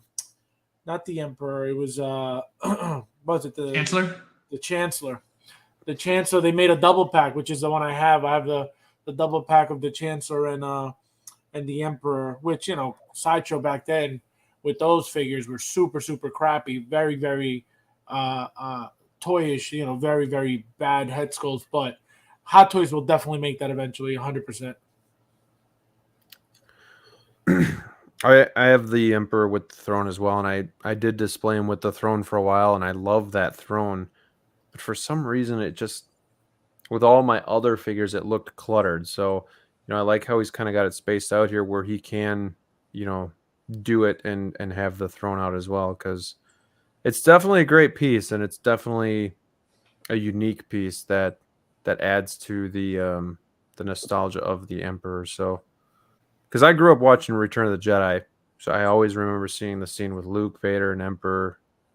So that chair was always, I see him spinning around on it. So I like that a lot. I have this Star Wars light as well. I think I got it from like a local Marshalls or TJ Maxx, if anybody out there has those. So just really cool how he's kind of got this stuff displayed. So great collection, Austin. Thank you for sharing with us. This is from Blue Snaggletooth 1983. This is a little small. A couple of these photos, the quality isn't quite where we want it, so you guys might not be able to see it. But obviously, he's using the DTOFs. This looks a lot like what I used to have before the module cases, except I had 5 DTOFs, and I had it on a custom riser just because I didn't trust the IKEA cabinets to support all of the weight. So Can you zoom in, or we need a magnifying glass? don't be a dick. So yeah, it is kind of Late. pixelated, but it looks like mostly Star Wars. We have Aquaman here. We have the Batman. I'm guessing that's DX19. So with the glare, I can't tell. We got Lando, Bespin, Leia. So he's definitely a Star Wars fan. Either of you Doctor guys? Strange in there too in the top left-hand corner with I think Spider-Man right next to Oh him. yeah, good eye, good eye. I like this setup because I like having. If I'm gonna have DTOFs, no offense to anybody that has more than one or two, because again, I don't think it looks bad. But if it's me, I like if I'm gonna have a DTOF, I like having one or two because I can just focus in on that character and kind of make like more of a dynamic pose. And I like the clean look. He's got the white DTOFs with the white IKEA cabinets. It looks really And really I good. think the best part of having one or two figures on a detail is using no bases. Like when you don't use the base, I think it looks so nice. Like even that much cleaner than with the base. Like very minimalist. Either of you collect the sequel series figures? Fabs, you probably do. I do. I have both. Well, I have all the lines completed so far. Yeah, I do. I wish I want another Jin Urso for my Rogue One line, but everything else I have. You know which ones I really like? Those red. What are they called? The Praetorian Guards. Yes. Oh my God. I know too much about Hot Toys. I need to take a break. Those things You gave me a color and I knew exactly what you were talking about. Yes, they are so sick from the what is it? Not the Force Awakens. What was that one from? The Last Jedi. The Last Jedi. Oh my God, those figures are so that vibrant red, that deep bright red. They're so nice. I'll trade you. I got one. I have all three. You said you want another one. I'll trade you. No. I said I wanted another Jin Urso for the Rogue One line. Oh. Yeah. How the hell did we start talking about the Praetorian Guard then? You're confusing me. Well, because I have Rogue One on top. That's why. I was ready to wheel and deal, man. What do you got in the raffle now? Literally, take your pick. One figure I do regret not getting that he has right here is the Bespin Leia. I think at the time I didn't get it because it didn't come with anything. And I was just like, I'll just hold out for Endor, Leia, and Wicket, which is I don't regret, but like I do like that Bespin Leia. So I hope they come out with Cloud City Leia, where she's in the all white, but with the same head sculpt from Bespin, where it's the you can kind of do it with Hoth, but she still has the boots and stuff, so it doesn't quite work out. But this is a really good collection here too. He's got room to grow. I see one space with nothing in it, and then there's a couple other ones with one figure. I know exactly how that goes, where I'm like, yeah, I got a little bit of room to grow here, but then, all of a sudden, next thing you know, there's 3 figures in each cube, and then, you're running out of room. So I think one really nice thing about very underrated thing is these risers for these details. I think they changed the entire display. I have them all on the ground and they look fine, but I think having them at an eye level like that, I think it's so nice. That's a great call. And that was something I started with too when I had my details. I had them on the ground, and that last shelf, it helps that it's all transparent. You can kind of look down, whereas Module Case, you can't really do that. But I still, like, once I got it off the ground, it just helped so much. So, yeah, another great point there, Fabs. Yeah, it looks nice. I like that. I wish I could do that. But, it's funny. If I were to do that, to put them on risers, then I would lose the entire space on top. And I have, plenty of figures on top of all of them. So that's why I ended up not going that route, because I would have lost. But I would have been, like, completely out of room without that space on top of the details. Well, and some of it depends on your ceiling height too. Like if you're in a basement, like a lot of us, where you have the lower ceilings, risers might not work, or it might be too tight, or you might just lose what's on top. So it just depends. You kind of got to make that judgment call. And then Brandon Mosley sent us a photo. This is Mosley is the yard man, the guy that does a really good job cutting his grass. That's so beautiful. I always see his Very stuff nice. on IG, and I love his collection too. And he does a great job here mixing kind of helmets with figures. Again, he keeps it to like 2 or 3 figures per DTOF, but then on the bottom too, he's got like Mario, Halo. He's got the Bank Robber Joker helmet. So he definitely is a helmet collector as well. What's up, Mario? I see the Mario hat, but what's under it? I can't see much. Looks like a Halo helmet. It's just sitting on top. Okay. Yeah. I was like, that's not Mario's face. Fabs, do you have those Power Rangers from 3-0? I do. Actually, it's funny you bring that up. So I was actually thinking, so what was this company that made Power Rangers before 3-0? Star Ace. Yes. So when those came out, I didn't get them. I don't like Star Ace, period. But then I started seeing them. Somebody had the entire line of them. It was the original 5. Then it was the White Ranger, the White Ranger, the Green Ranger, and there were 2 other Rangers that I bought after the fact, which was the Black Ranger with the golden chest piece, and then the Red Ranger with the golden chest piece. So it's like the times that the Rangers used the Green Ranger stuff to get on it. So I have all of those. And I was thinking of adding them to the raffle so I could open. I have all of the ones from 3-0 right now. Literally, White Ranger, the Green Ranger. I have Lord Draken. I have the last Pink Ranger that came out. I forget what she's called. With the really cool design. It's not just a regular Pink Ranger. She's got like a cape. I forget what they called her. I have all of those. They're still sealed in the box. I don't have anywhere to put them, so I want to get rid of the Star Ace ones to be able to open those. So I think I'm gonna add them to the raffle eventually. And if you win, your $20 spot, you get the entire line. Oh. Yeah.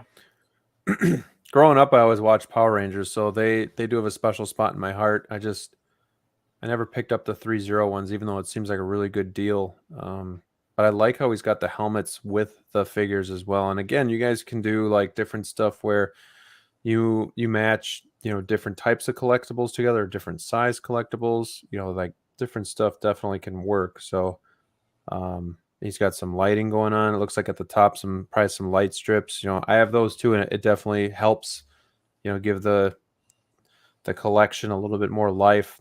Something that I noticed too is he's got some figures that we don't see a whole lot of. Well, there's the box of that Samurai Predator right there. I don't see it on the display, but that's the box for it to the left. Okay. That one right there. It looks like that's what that is.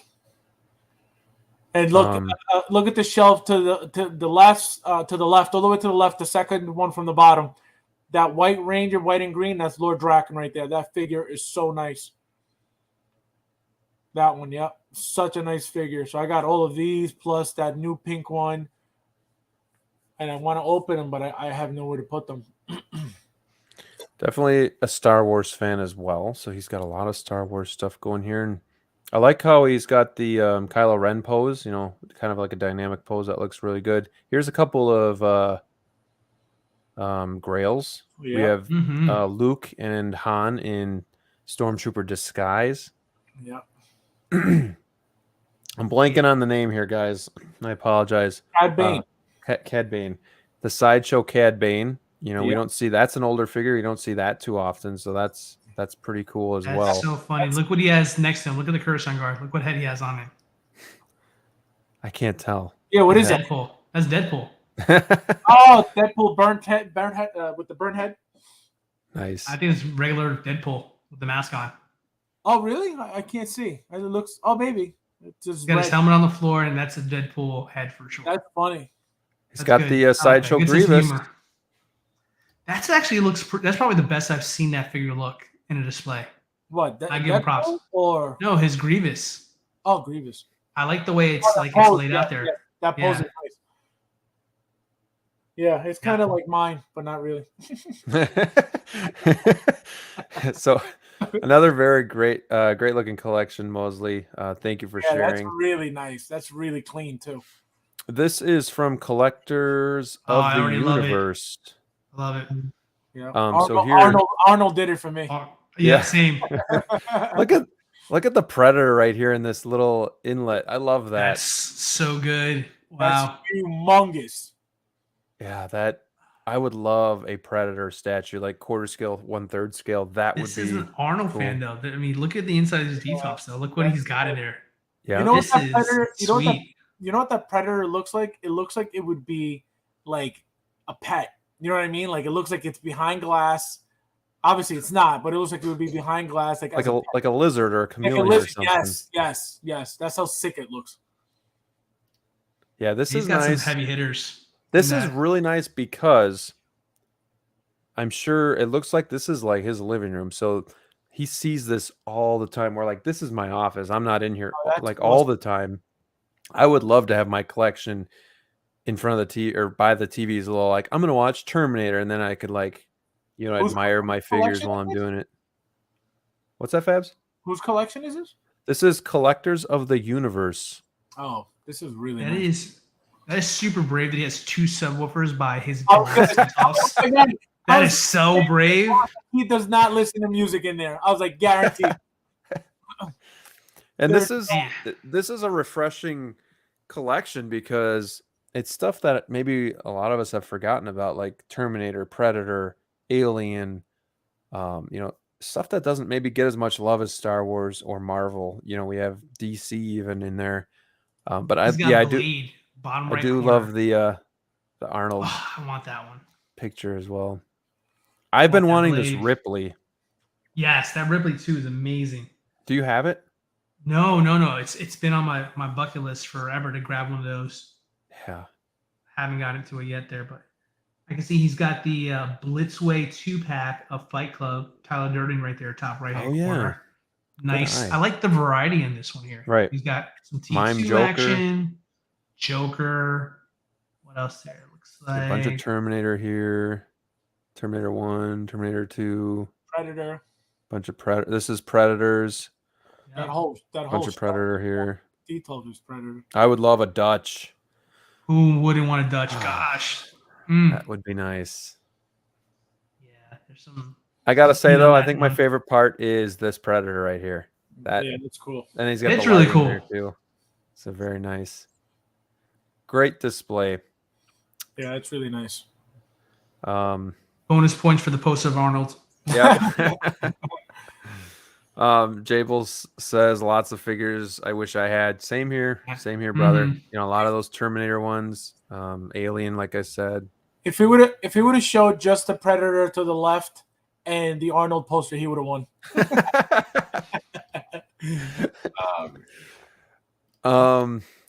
Going to another display that I've actually seen on some forums and like maybe probably Facebook, is from Eric Eldaba. Oh yes, I know Eric. I've seen this before, so when he sent it to me, I definitely recognized it.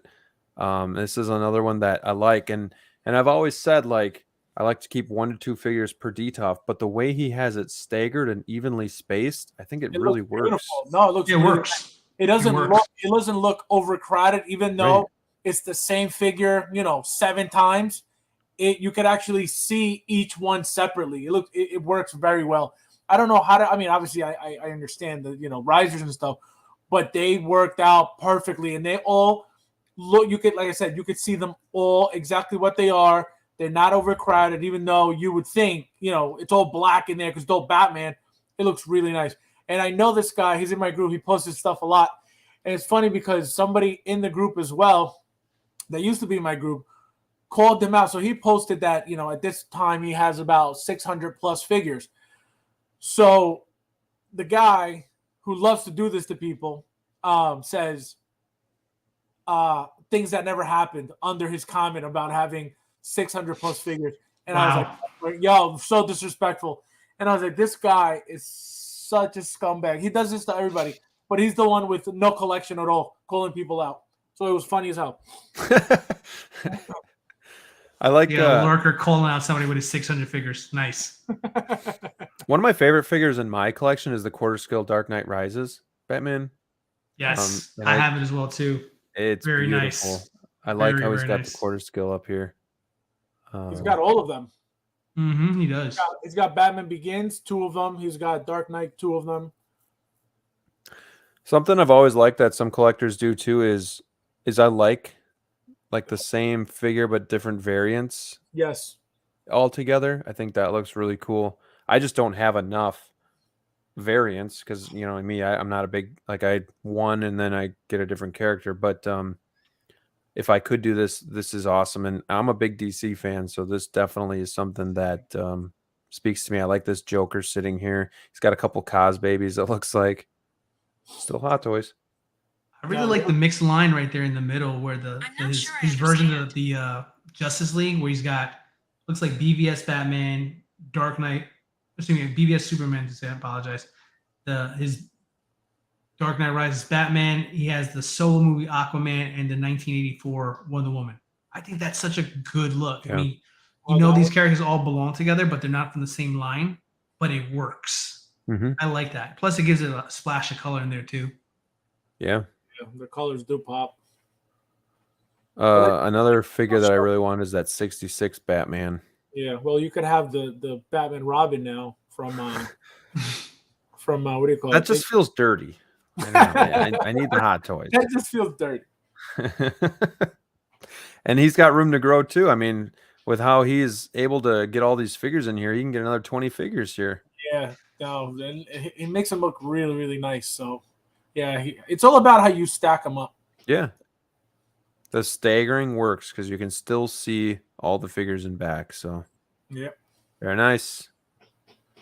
And this is actually his collection as well. So that's not the only part of it. This looks like more Marvel stuff. I've never seen this. He always posts the Batman that one you just had on here. I've never seen this. This is insane. I thought about getting the Memoriam statue of Batman. Never did though, but it was cheap at the time. Who makes it? What scale? It's Hot Toys. It's Hot Toys. No, it's Sideshow, isn't it? Is it Sideshow? Yeah, maybe it's Sideshow. Yeah. I was gonna say if it was Hot Toys, I would have had it. There's no way that's Hot Toys. But they don't. I don't think they sell that anymore. I think it's been out of stock. They had a white version as well, like a marble version. But I didn't. I wouldn't have interested me because I wanted more of the movie accurate one. But he's got his Hulk, his Thanos. Looks like quarter scale Iron Man figures. On top, sick. The way he staggers is so nice. That quarter scale Mark 43. I hate that. I hated that suit from the movie. But in figure form, it is probably one of the nicest Iron Mans they've ever made.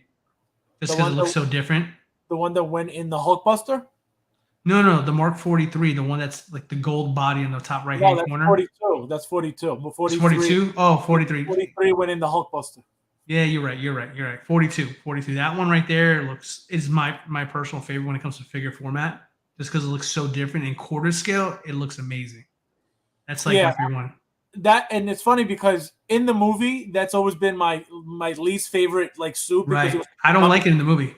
Yeah, it was like the dumbest suit. But like when it came out in quarter scale, I had to get 2. I have 2 deluxe for that reason. I have one whole clean, the clean version, and the whole like battle damage version. Yeah. Which he does too. Look at the one on the left. Mm-hmm. Yeah, he's pretty much got everything. Yeah. Very nice. I guess very nice collection, Eric. I guess he does have 600 figures. And he has 9 DTOFs. Exactly. Oh my god. Talk about.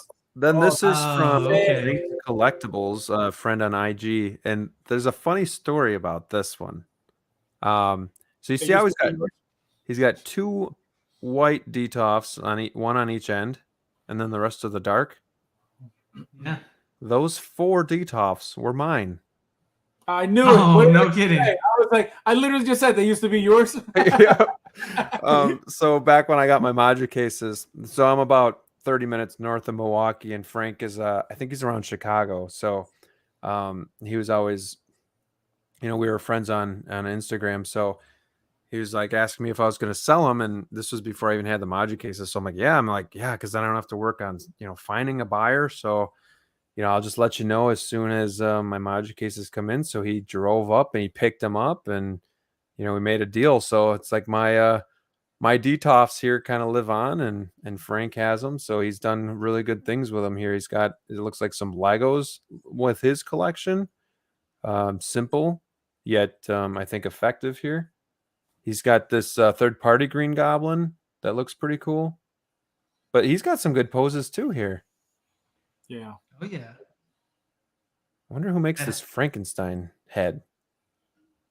That looks nice. Homemade suit looks great. That's a great pose with that homemade suit there.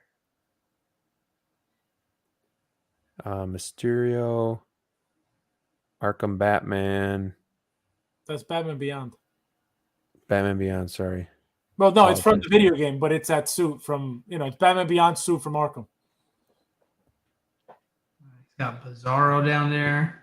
Yeah, I have that Bizarro. I have a bunch of those figures from that line. They're like crappy, but that Bizarro is one of the nicer ones. Insane Goon says, have you guys seen the new Black Series Vader helmet? It's amazing. I'm guessing this I have it. I actually have that. One.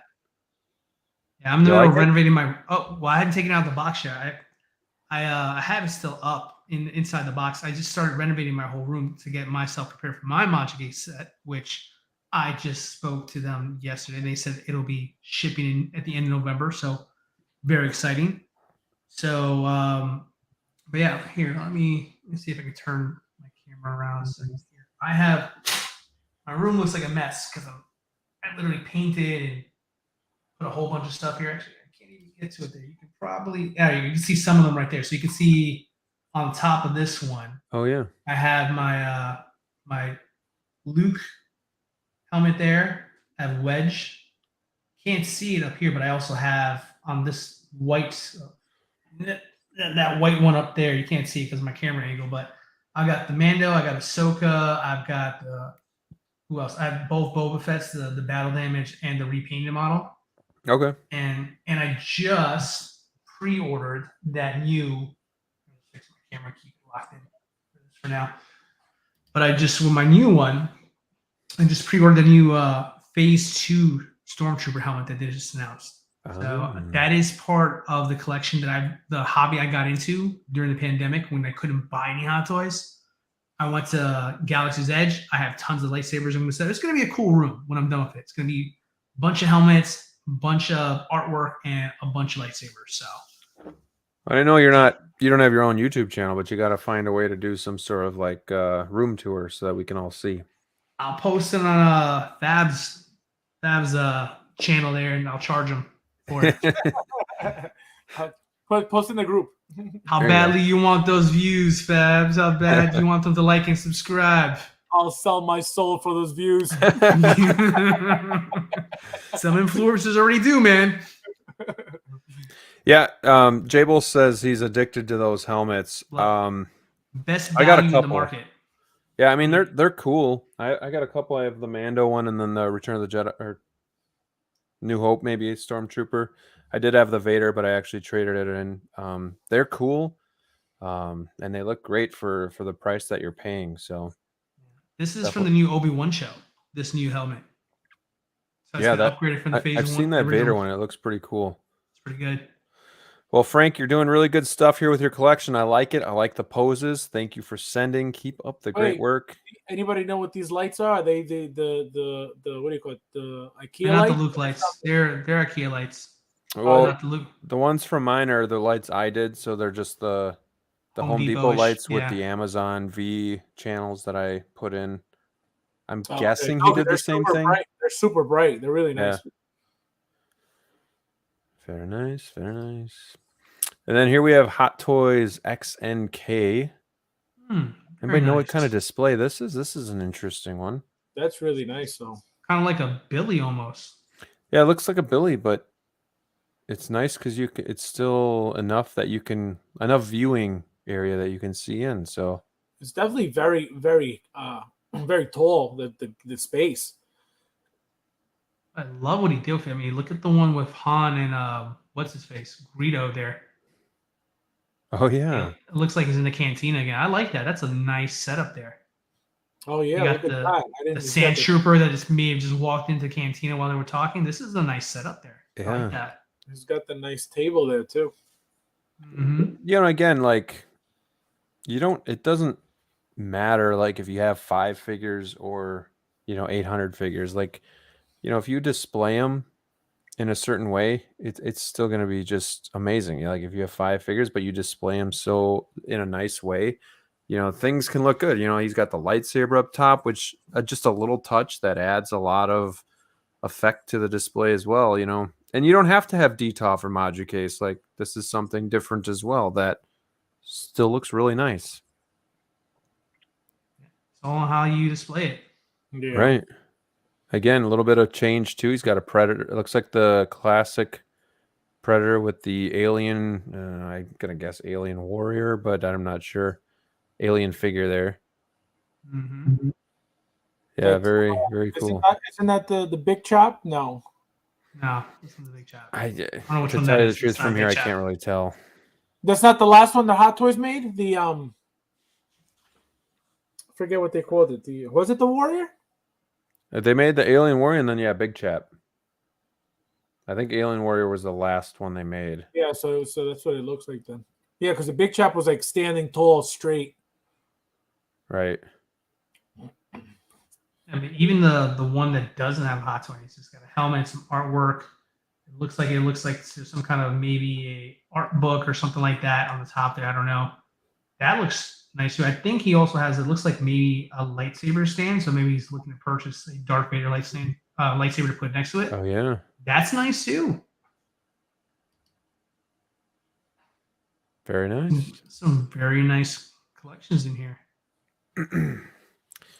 All right, so now we get to Jables, who I know is in the chat as well. And this, let me zoom in here a little bit. This looks a lot different than what I've last seen. I think from when he last did videos, he had it all on one wall. So here he has it kind of into a corner. And correct me if I'm wrong, Jables, but I think he raised this up as well. I don't think it was always raised up. Or are those module cases on the bottom that you just don't have lit up? Where he's got the helmets in? All I know is he has plenty of room for more. Oh, yeah. Mm-hmm. Oh, my God. But I know, too, when he got his, he was supposed to get the warm lights, and they actually sent him half warm and half pure white. So then he had to go through module case to get the right lights, but he actually he liked the pure light, the pure white, so he went with that, and they sent it to him for free. So I think that was a good choice too, because the warm just yellows it too much. Yeah, it's too. I was gonna say, who gets the warm anymore? I think that cool white or the daylight or whatever it is, that white makes them that much brighter and just stand out more. The yellow, the yellow used to be the IKEA ones that were really, really crappy for the longest time, but that's all we had forever. So are these LEDs or are these a different type? These are the strip lights that come with module case. But LEDs or something else? Yeah, LED strips. Do you know if this is the 6 series or just the DF series? Just for my These own are the personal. 6 series. This is 6 series? Yeah. Okay.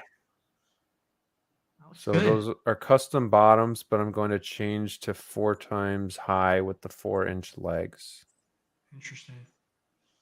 Yeah, that's what I'm debating too, because I have 4 DF60s that I picked up from somebody from Fort Lauderdale for a really great price. And I got a lot of room. I got 9.5 foot ceiling. So I got a little bit of room up there. I'm debating whether or not I should build like a platform and then put my module cases on top of them. I'm not sure. I would like to do that too, but I have mine in like an indentation here in the wall that is just like perfect. So I can't raise mine up, because it's the same thing with DTOFs. Like, you'd love to raise them up higher and see that bottom one, especially since you can't see down. Like my child, I can really only see if I'm like getting down low. So right. This is a really good idea if you have the ceiling space. He still has a lot of room on top. Look at that. A lot of room on top. You could put all your vehicles up there. you I go. like what he's done with the helmets too here. I like Yeah, because he's got this the square modu cases and then just putting a helmet in there. Looks really nice. I think he should put the helmets on top of the cases and put some more figures in there. Maybe he'll get to that point. He's got 40 in the box. He's gotta get Oh out yeah, yet. look, he's got a whole bunch at the bottom. Oh my god. I think if he displayed those helmets instead of in here on top of the cases, I think that would look epic. That might be the game plan. I mean, when he gets enough. Yeah, Right. Certainly, he's got quite a few. Oh, he Let's says they didn't want figures on the ground, so I'm gonna move all the helmets to the bottom. Oh, Okay. That works too. Yeah. That works too. Top or I mean, bottom. because really you're just getting rid of the boxes and then putting the helmets Mhm. down there. So yeah, that's true. But then how do you get lighting down there? You really don't, right? you just buy more strip lighting. Or you just hook it do up, just stick them on there. Yeah. But looks like he's got the new Scout Trooper with the bike. Looks great. He's got a Hot Toys light box. It's a good light box. I have that one as well. But yeah, this looks good too. You know, just because you have module case, I know he's got a bunch to open up, but just because you have module case doesn't mean you have to shove them all in there either. Like, you know, you can still spread them out like you would a DTOF, and they look really good. So it's a good display. Talking about light boxes, let me show you what I'm planning on doing. So I want to get my own like neon light, and it's gonna look like this. Oh, Fabs sweet. figures. Yep, it's gonna be custom, and I'm gonna put it. It's gonna be so sick. It's custom, so it's like $900, but it's gonna be Wow. so nice. 900. Yep. You should put it in your background and then put like a little open sign under it too. And then when you go live, you can like turn it on. I don't know Open where for it's going, business. but I know that it's gonna be so sick. I'm getting two. I'm getting a custom Hot Toys one made, and then this one. You got to find a way to display it behind you when you stream. Oh, I gotta figure something out. But Get rid of the fridge. Sick. Yeah, I'll get double-sided sticky tape and put it on the fridge. There you go. Well, Jables, your collection looks great. It looks a lot. I mean, beautiful. I wouldn't say better than the last time I've seen it because it looked good before it, but it looks a lot improved. Like just it's coming along. So great work right there. And then Jay-Z, looks like this one might be pixelated too. I tried to check these beforehand, but some of them came last minute. So Jay-Z, I know he was in the chat earlier, but this is his collection. Looks like he's dealing with some modu cases as well. He's got some nice scenes going on here. Yeah, look at I've seen that. this one before. I think I saw it today. Oh, I haven't seen Picture it. here. I think he did post it on some forums as well. I really did want this Joker too by was that Queen? I think that's Queen. Yeah, I Either really Queen or wanted that. J&D.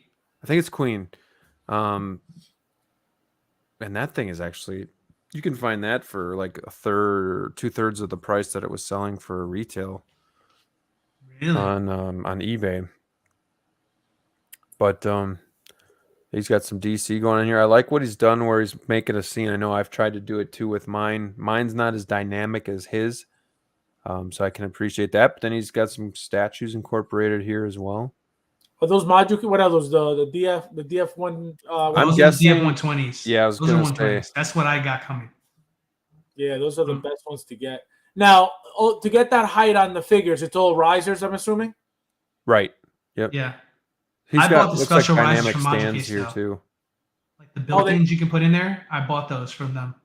Oh, really? I Yeah, know. because I want to use a vertical space. That's the reason why I went with the DF and not the 6 series. I want that vertical space because I have almost the same exact idea that Jazzy has with his here. I want that scenario-based posing for mine too. Especially for something like the whole Endgame line or something like that. Yes, Yeah. exactly. Yep. I thought about getting the DF, but for me it was like all the different franchises. I wanted more Mhm. shelves. But now what I Yeah. want to do is get like 3 DFs back. If I can right back here and do that wall with 3 DFs and maybe put like, if I got the tumbler, put the tumbler, put the 89 Batmobile, do some other stuff, I maybe like the that. DeLorean when it comes out. So Ooh, gosh. but I Yeah.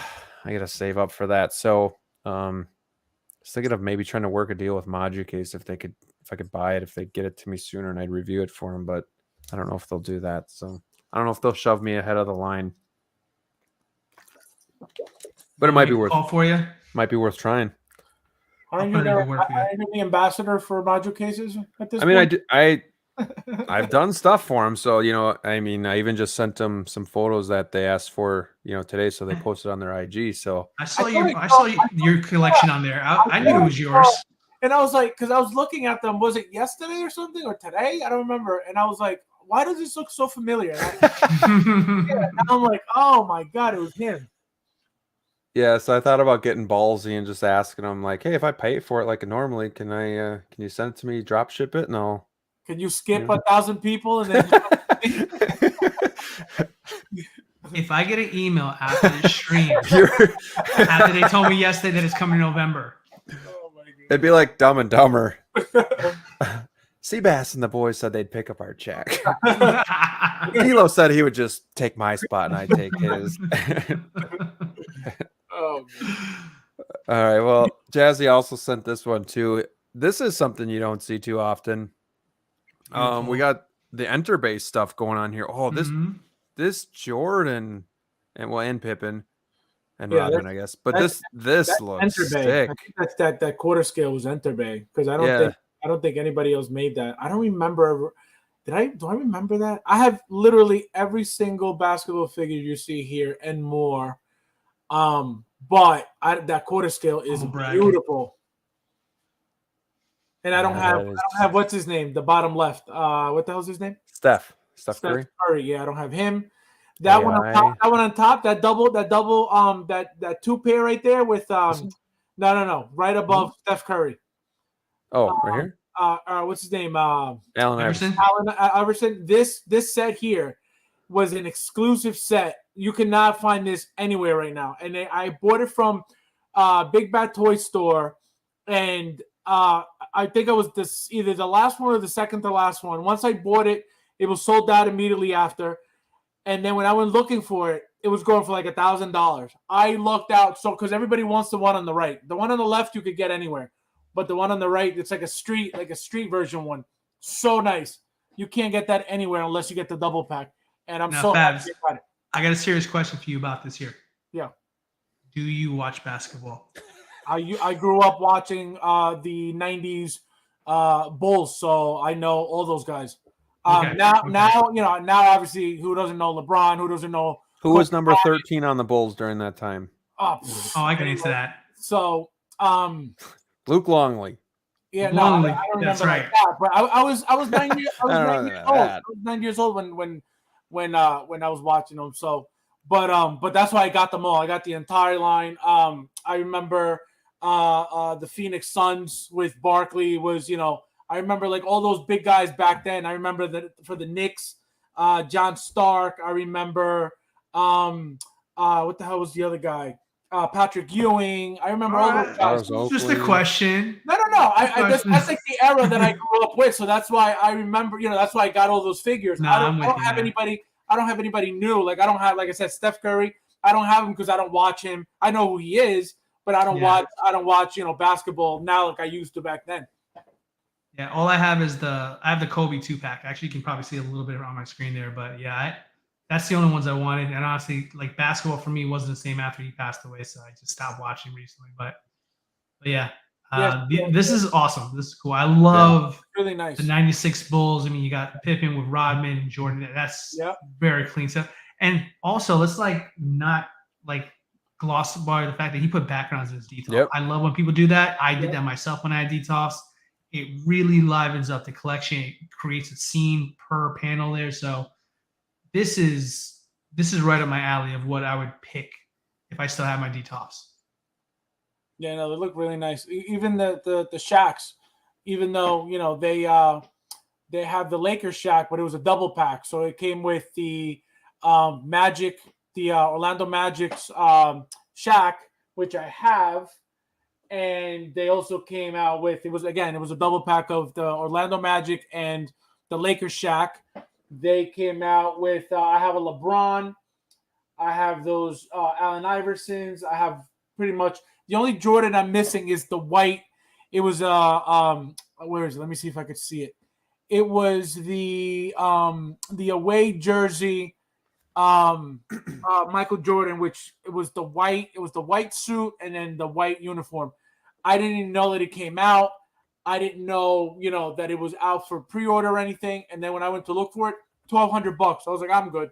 That's the only one. Did you get the new one? Did you get the Team USA Jordan? No, I got the last one that came out from Entebbe, but they just announced an exclusive. I think it was, I forget how many pieces that you could order from like a third-party website only. I didn't get that one. That's like the latest one up right now. But the last one I got was the Team USA, I believe. The Team USA. Yeah, I got that one from Entebbe as well. I still get the Jordans, but I didn't get this last one because I'm like, I don't even know what this website is. But the Jordans I love. How much do you guys think that quarter scale goes for? At least 1,000.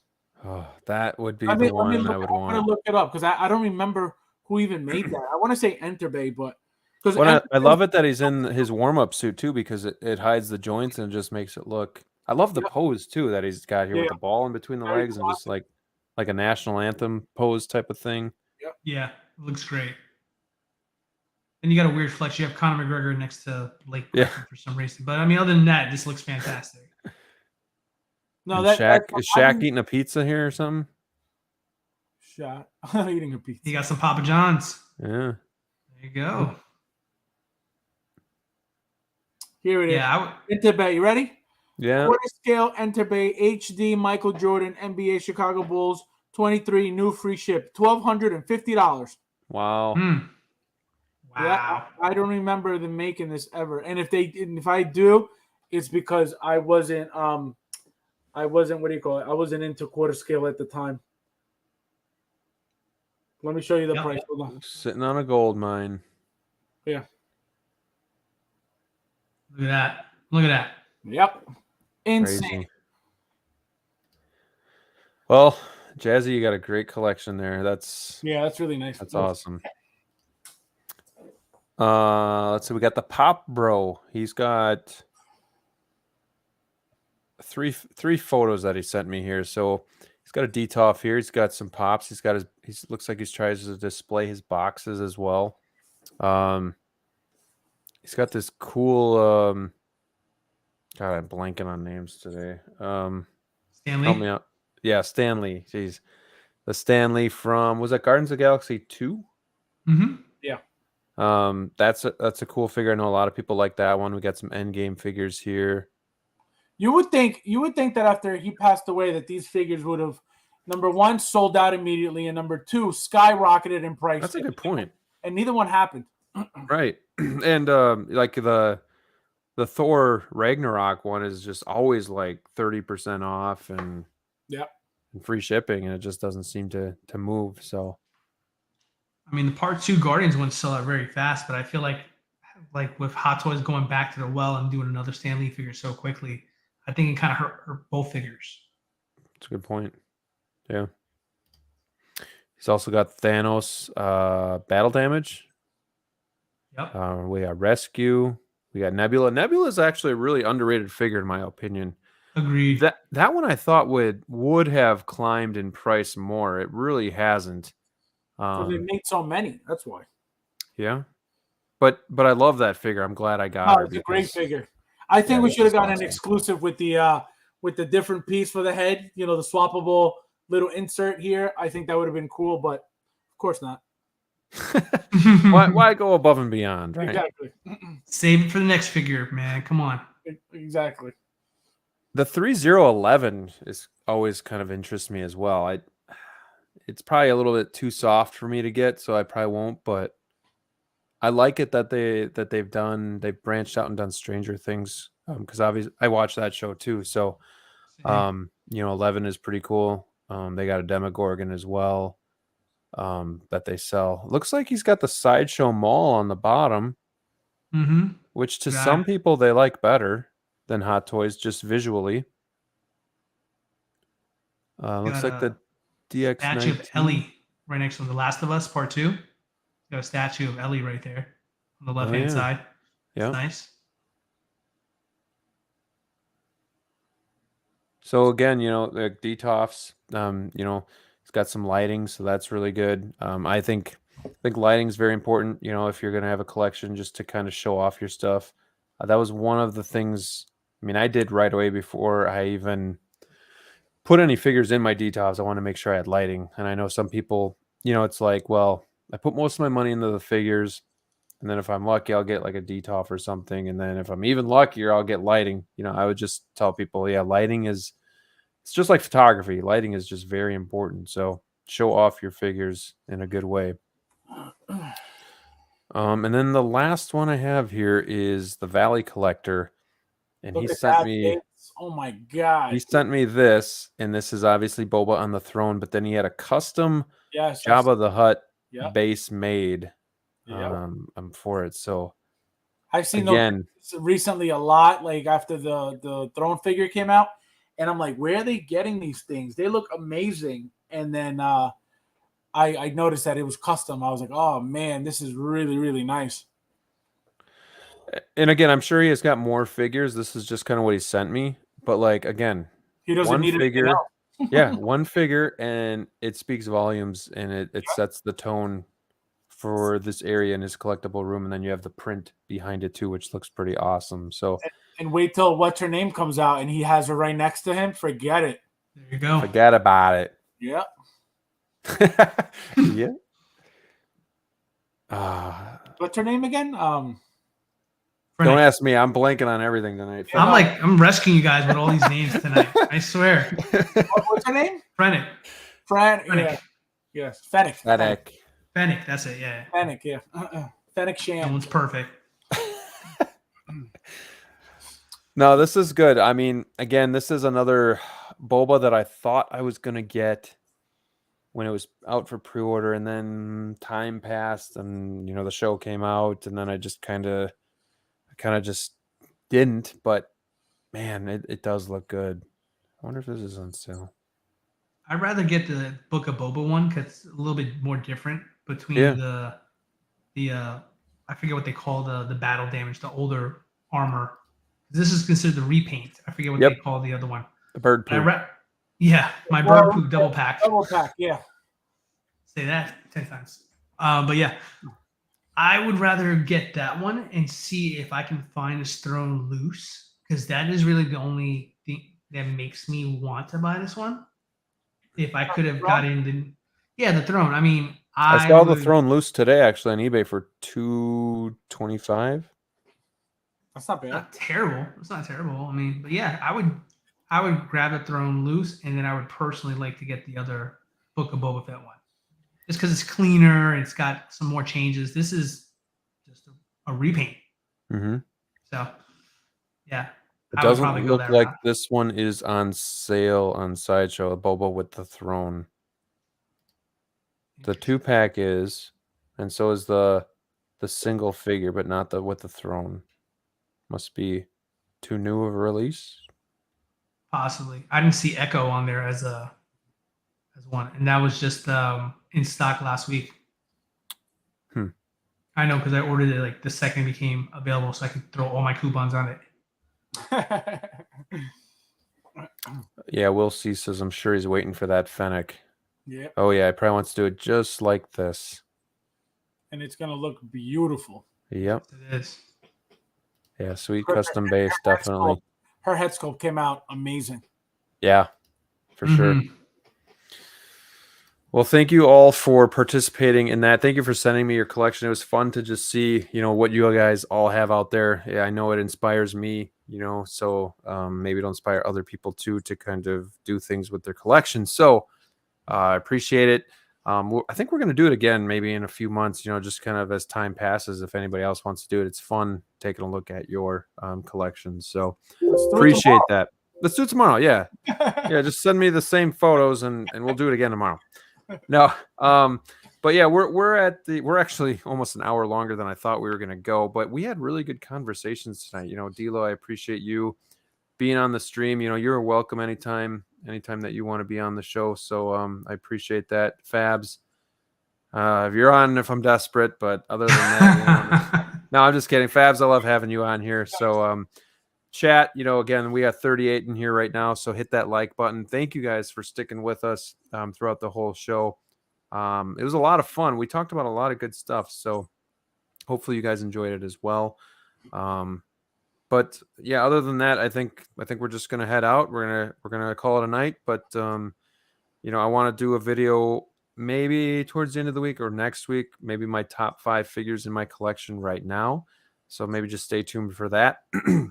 It looks like Tuesdays is kind of the night that I'm settling on. Tuesdays 10 o'clock Eastern for my live streams, at least until football season's over, and then I might go back to Monday nights. But I respect that. Elo's got a Giants hat on, so he knows what's going on. Fabs doesn't get it, but football it rules my life. Is it true that the Giants and the Jets are kicking ass, or is it just the Giants? It's very true. Both of them are. Both of them are kicking ass. But the Giants are probably the more likely to sustain it. What is it? 6-2 or something like that? I saw 6-1. Oh, 6-1. Yeah. Yeah. Fabs wanted me to stream yesterday. I was like, nope. Yeah, no, I didn't know at all. It's okay. I was just like, I have I felt bad. I was like I've got more work to do, unfortunately. I can't stream tonight. Like I was watching the game. We didn't mention the game at all. He just said nope.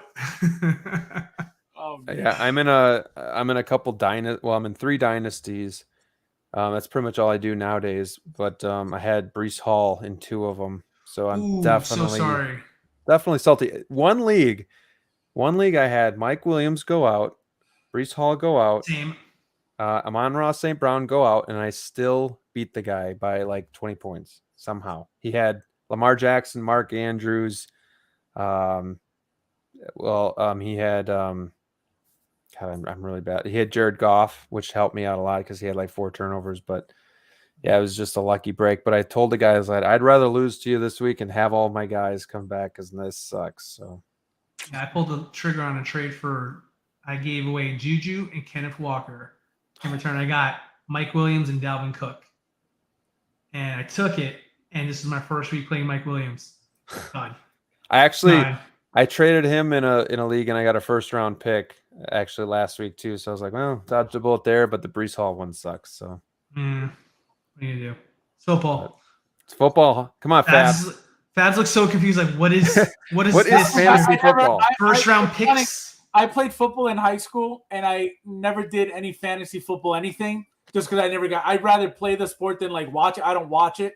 I played D-end, I played nose guard, I played tackle, it was all defensive, and I was the punter. And I've never done anything fantasy football related, so I know nothing. The punter.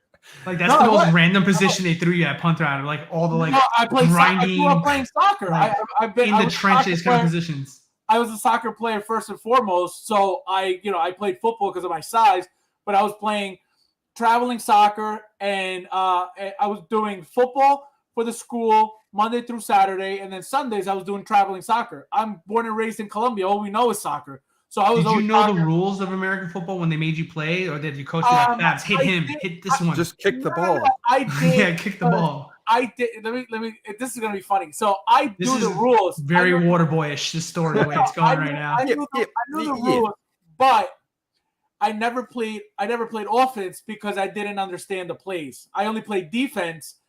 Again, just because of my size, and that's tackling field. The team coach was our gym teacher, so he's like, "Oh, you should really look into playing football." And I, 9th grade in high school, I'm playing soccer, so he's like, "Oh, with your size, blah blah." He's like, "We'll get you to the gym, blah blah." So that's why I started getting into working out at 15 years old and all that stuff. But all I knew was soccer. Once I got into football, I really loved football, but I loved playing. I never really watched any games. Every Friday before a Saturday game, we would watch The Program. If that movie doesn't get you hype, nothing else will. Program, great movie. So we'd watch that. But when it came to offensive plays, like you need to pull the guard, and I knew nothing about none of that. So I never played offense for that reason. Did you ever get confused in the middle of the game and forget which football you're playing? You kick somebody by mistake or anything like that? No way, never. No. But I loved it. I'm telling you, I loved it. I love playing football. So once I was done, I was like, oh man, I miss it so much, because you miss not only the exercise and the fun you have, but being able to like mess somebody up and like just and it's legal to like wreck them. One time, my high school has only one experience where they had to get a helicopter to come pick up one of the players because I hit the kid so hard that he had to go to the hospital in a helicopter because the kid, he was a quarterback. So what happened was he was doing a fake. So he went one way, right? And I was coming behind him. He turns around, and as soon as he turns around, I was there just Good like night. a train, just boom. Literally, the kid was like this, out in a helicopter. First and only time my high school has ever experienced something like that. So I love the sport. It was He's just proud of it. That definitely went on your permanent record for sure. I wasn't proud of killing the guy. It was just, in the moment you're like hell yeah, you know what I mean? Like you just mess somebody up. You're not You trying turn to around, he's dead. Wait, what do you mean? Wait, why is everybody saying manslaughter now? What's going on? No. Coach told me to do this. What'd you say? It was like, why is everybody talking about manslaughter and pressing charges now? What's going on? I thought you're supposed to do this. Yeah, no, I'm telling you, I it wasn't malicious. It was part of the game, but it was. Oh man, I loved it. But again, I don't watch any of it. I'll watch a Super Bowl, and that's about it. Nothing beats being in fantasy football with Red Zone playing every Sunday. Here. Wait, my boy's here. Is high school football where you develop your homophobe viewpoint? China was better before this wacko. What homophobe? What the hell? How am I homophobe? Homophobic views. What did I say that was homophobic? He's asking if this is where it was developed. What happened to you, Graham? Unbelievable, this guy. Oh man, I wish I knew who this guy was. I really do. Get a life, man. Get a life. Really quick, I want to say hi to John. I want to say hi to John from Iron Logan. He says, "What's up, guys? Just catching the end here. Hope all is well. Go Ravens. Go Mark Andrews. I'll give you that much, John. Thanks for tuning in. I appreciate it." Jable says, "Go Hawks." I'm assuming since he said he watched the Supersonics and the Seahawks, he's from Washington. I think that would be a good guess there. But yeah. Eddie says, "LOL, Fab." Get Fabs going. It's all good. All right, guys. Well, yeah. Leave my name alone, Fabs to the Pierces. Get your own name. Stop being a I warned you this is going to be your worst stream ever, man. It's okay. It's okay. You know what? No. This guy comes every time I'm on his channel. He's always here on my balls. Like, I don't understand. Like, if you have something to say, name. Yeah, exactly. So what is that? It's a compliment, man. I can't wait till I get my own D-Lo conspiracy. I'm jealous, actually. My fans here again. If you have something to say to me, if you have something against me, message me with your real name and we can talk about it. But don't use my name. Don't use my name to like come with your little digs because it's really ridiculous and it's childish and you're immature and you're obviously scared for me to find out who you are. That's why you have to do this. So grow a pair if you have something to say to me and say it and stop playing little child games. I give this guy props for coming at you because if he was paying attention and listening to that football story, I don't recommend these types of comments. But to each their own, man. Hey, listen, you made it, buddy. You got a mini you. I know. That's what I said. My fan is in here. Keep it coming. Keep it coming. Obviously, I don't even think Justin has one of those guys. You know what I mean? Yeah, you can say that you have that. Justin doesn't have a Justin's conspiracy. No. I told the first time I saw it, I was like, "Oh man, I made it!" And actually, I was here with Graham too. You did. Graham, I said I made it. Yeah. Thank you. So thank you for your support, my friend. Yeah, I appreciate a positive note. We appreciate the support. Thank you. Don't forget to like and subscribe, though. That's right. All right, guys. Well, hey, we've been going for about 2.5 hours here, so I'm going to wrap it up. But yeah, again, I appreciate you guys. I think Jables also said, does D-Lo have a channel? D-Lo does not. No. I do have to put his info into the description here because you do have an IG. I don't know if you want people hitting you up on Facebook. No, that's where I look at big booty hoes. So that's private for me. Sorry. I put that on blast. If my wife watches this back, like, no, I don't have an IG. I don't know where you got that idea from. Oh my God. I have a family Facebook with my beautiful family in the background. So no. He likes to lay low because he doesn't want people creating, guys, like listen, you said, first of all, I'm not an influencer, and, guys. I want to be clear about that. I'm not an influencer. I'm just a collector like you guys. I don't have any desire to open up a channel and do all that stuff. It's a lot of work. I got enough work as it is. But I love chatting with guys like with Graham and Fabs. You know, they have amazing channels and they're very honest people. And I wouldn't do this for just about anybody. You know, I'm not a clout chaser. I have nothing to gain by giving you guys my opinion. And I feel like because I don't have a channel, you can always trust whatever I'm telling you guys is how I honestly feel. Right. Because I have no agenda. So I want to keep it that way. That's a good point. I don't have an agenda. And I have a channel. Yes, Don't you say do. that. Yes, you do. Yes, you do. Your agenda is to find out who Fab's conspiracy is and kill him. That's true. That is true. I can't wait. I can't wait. All right, guys. Well, again, thanks for watching the show. Thanks for tuning in. And again, subscribe to the channel if you haven't already. Thanks again for watching. Until next time, stay safe out there, and we'll see you soon. Have a good night.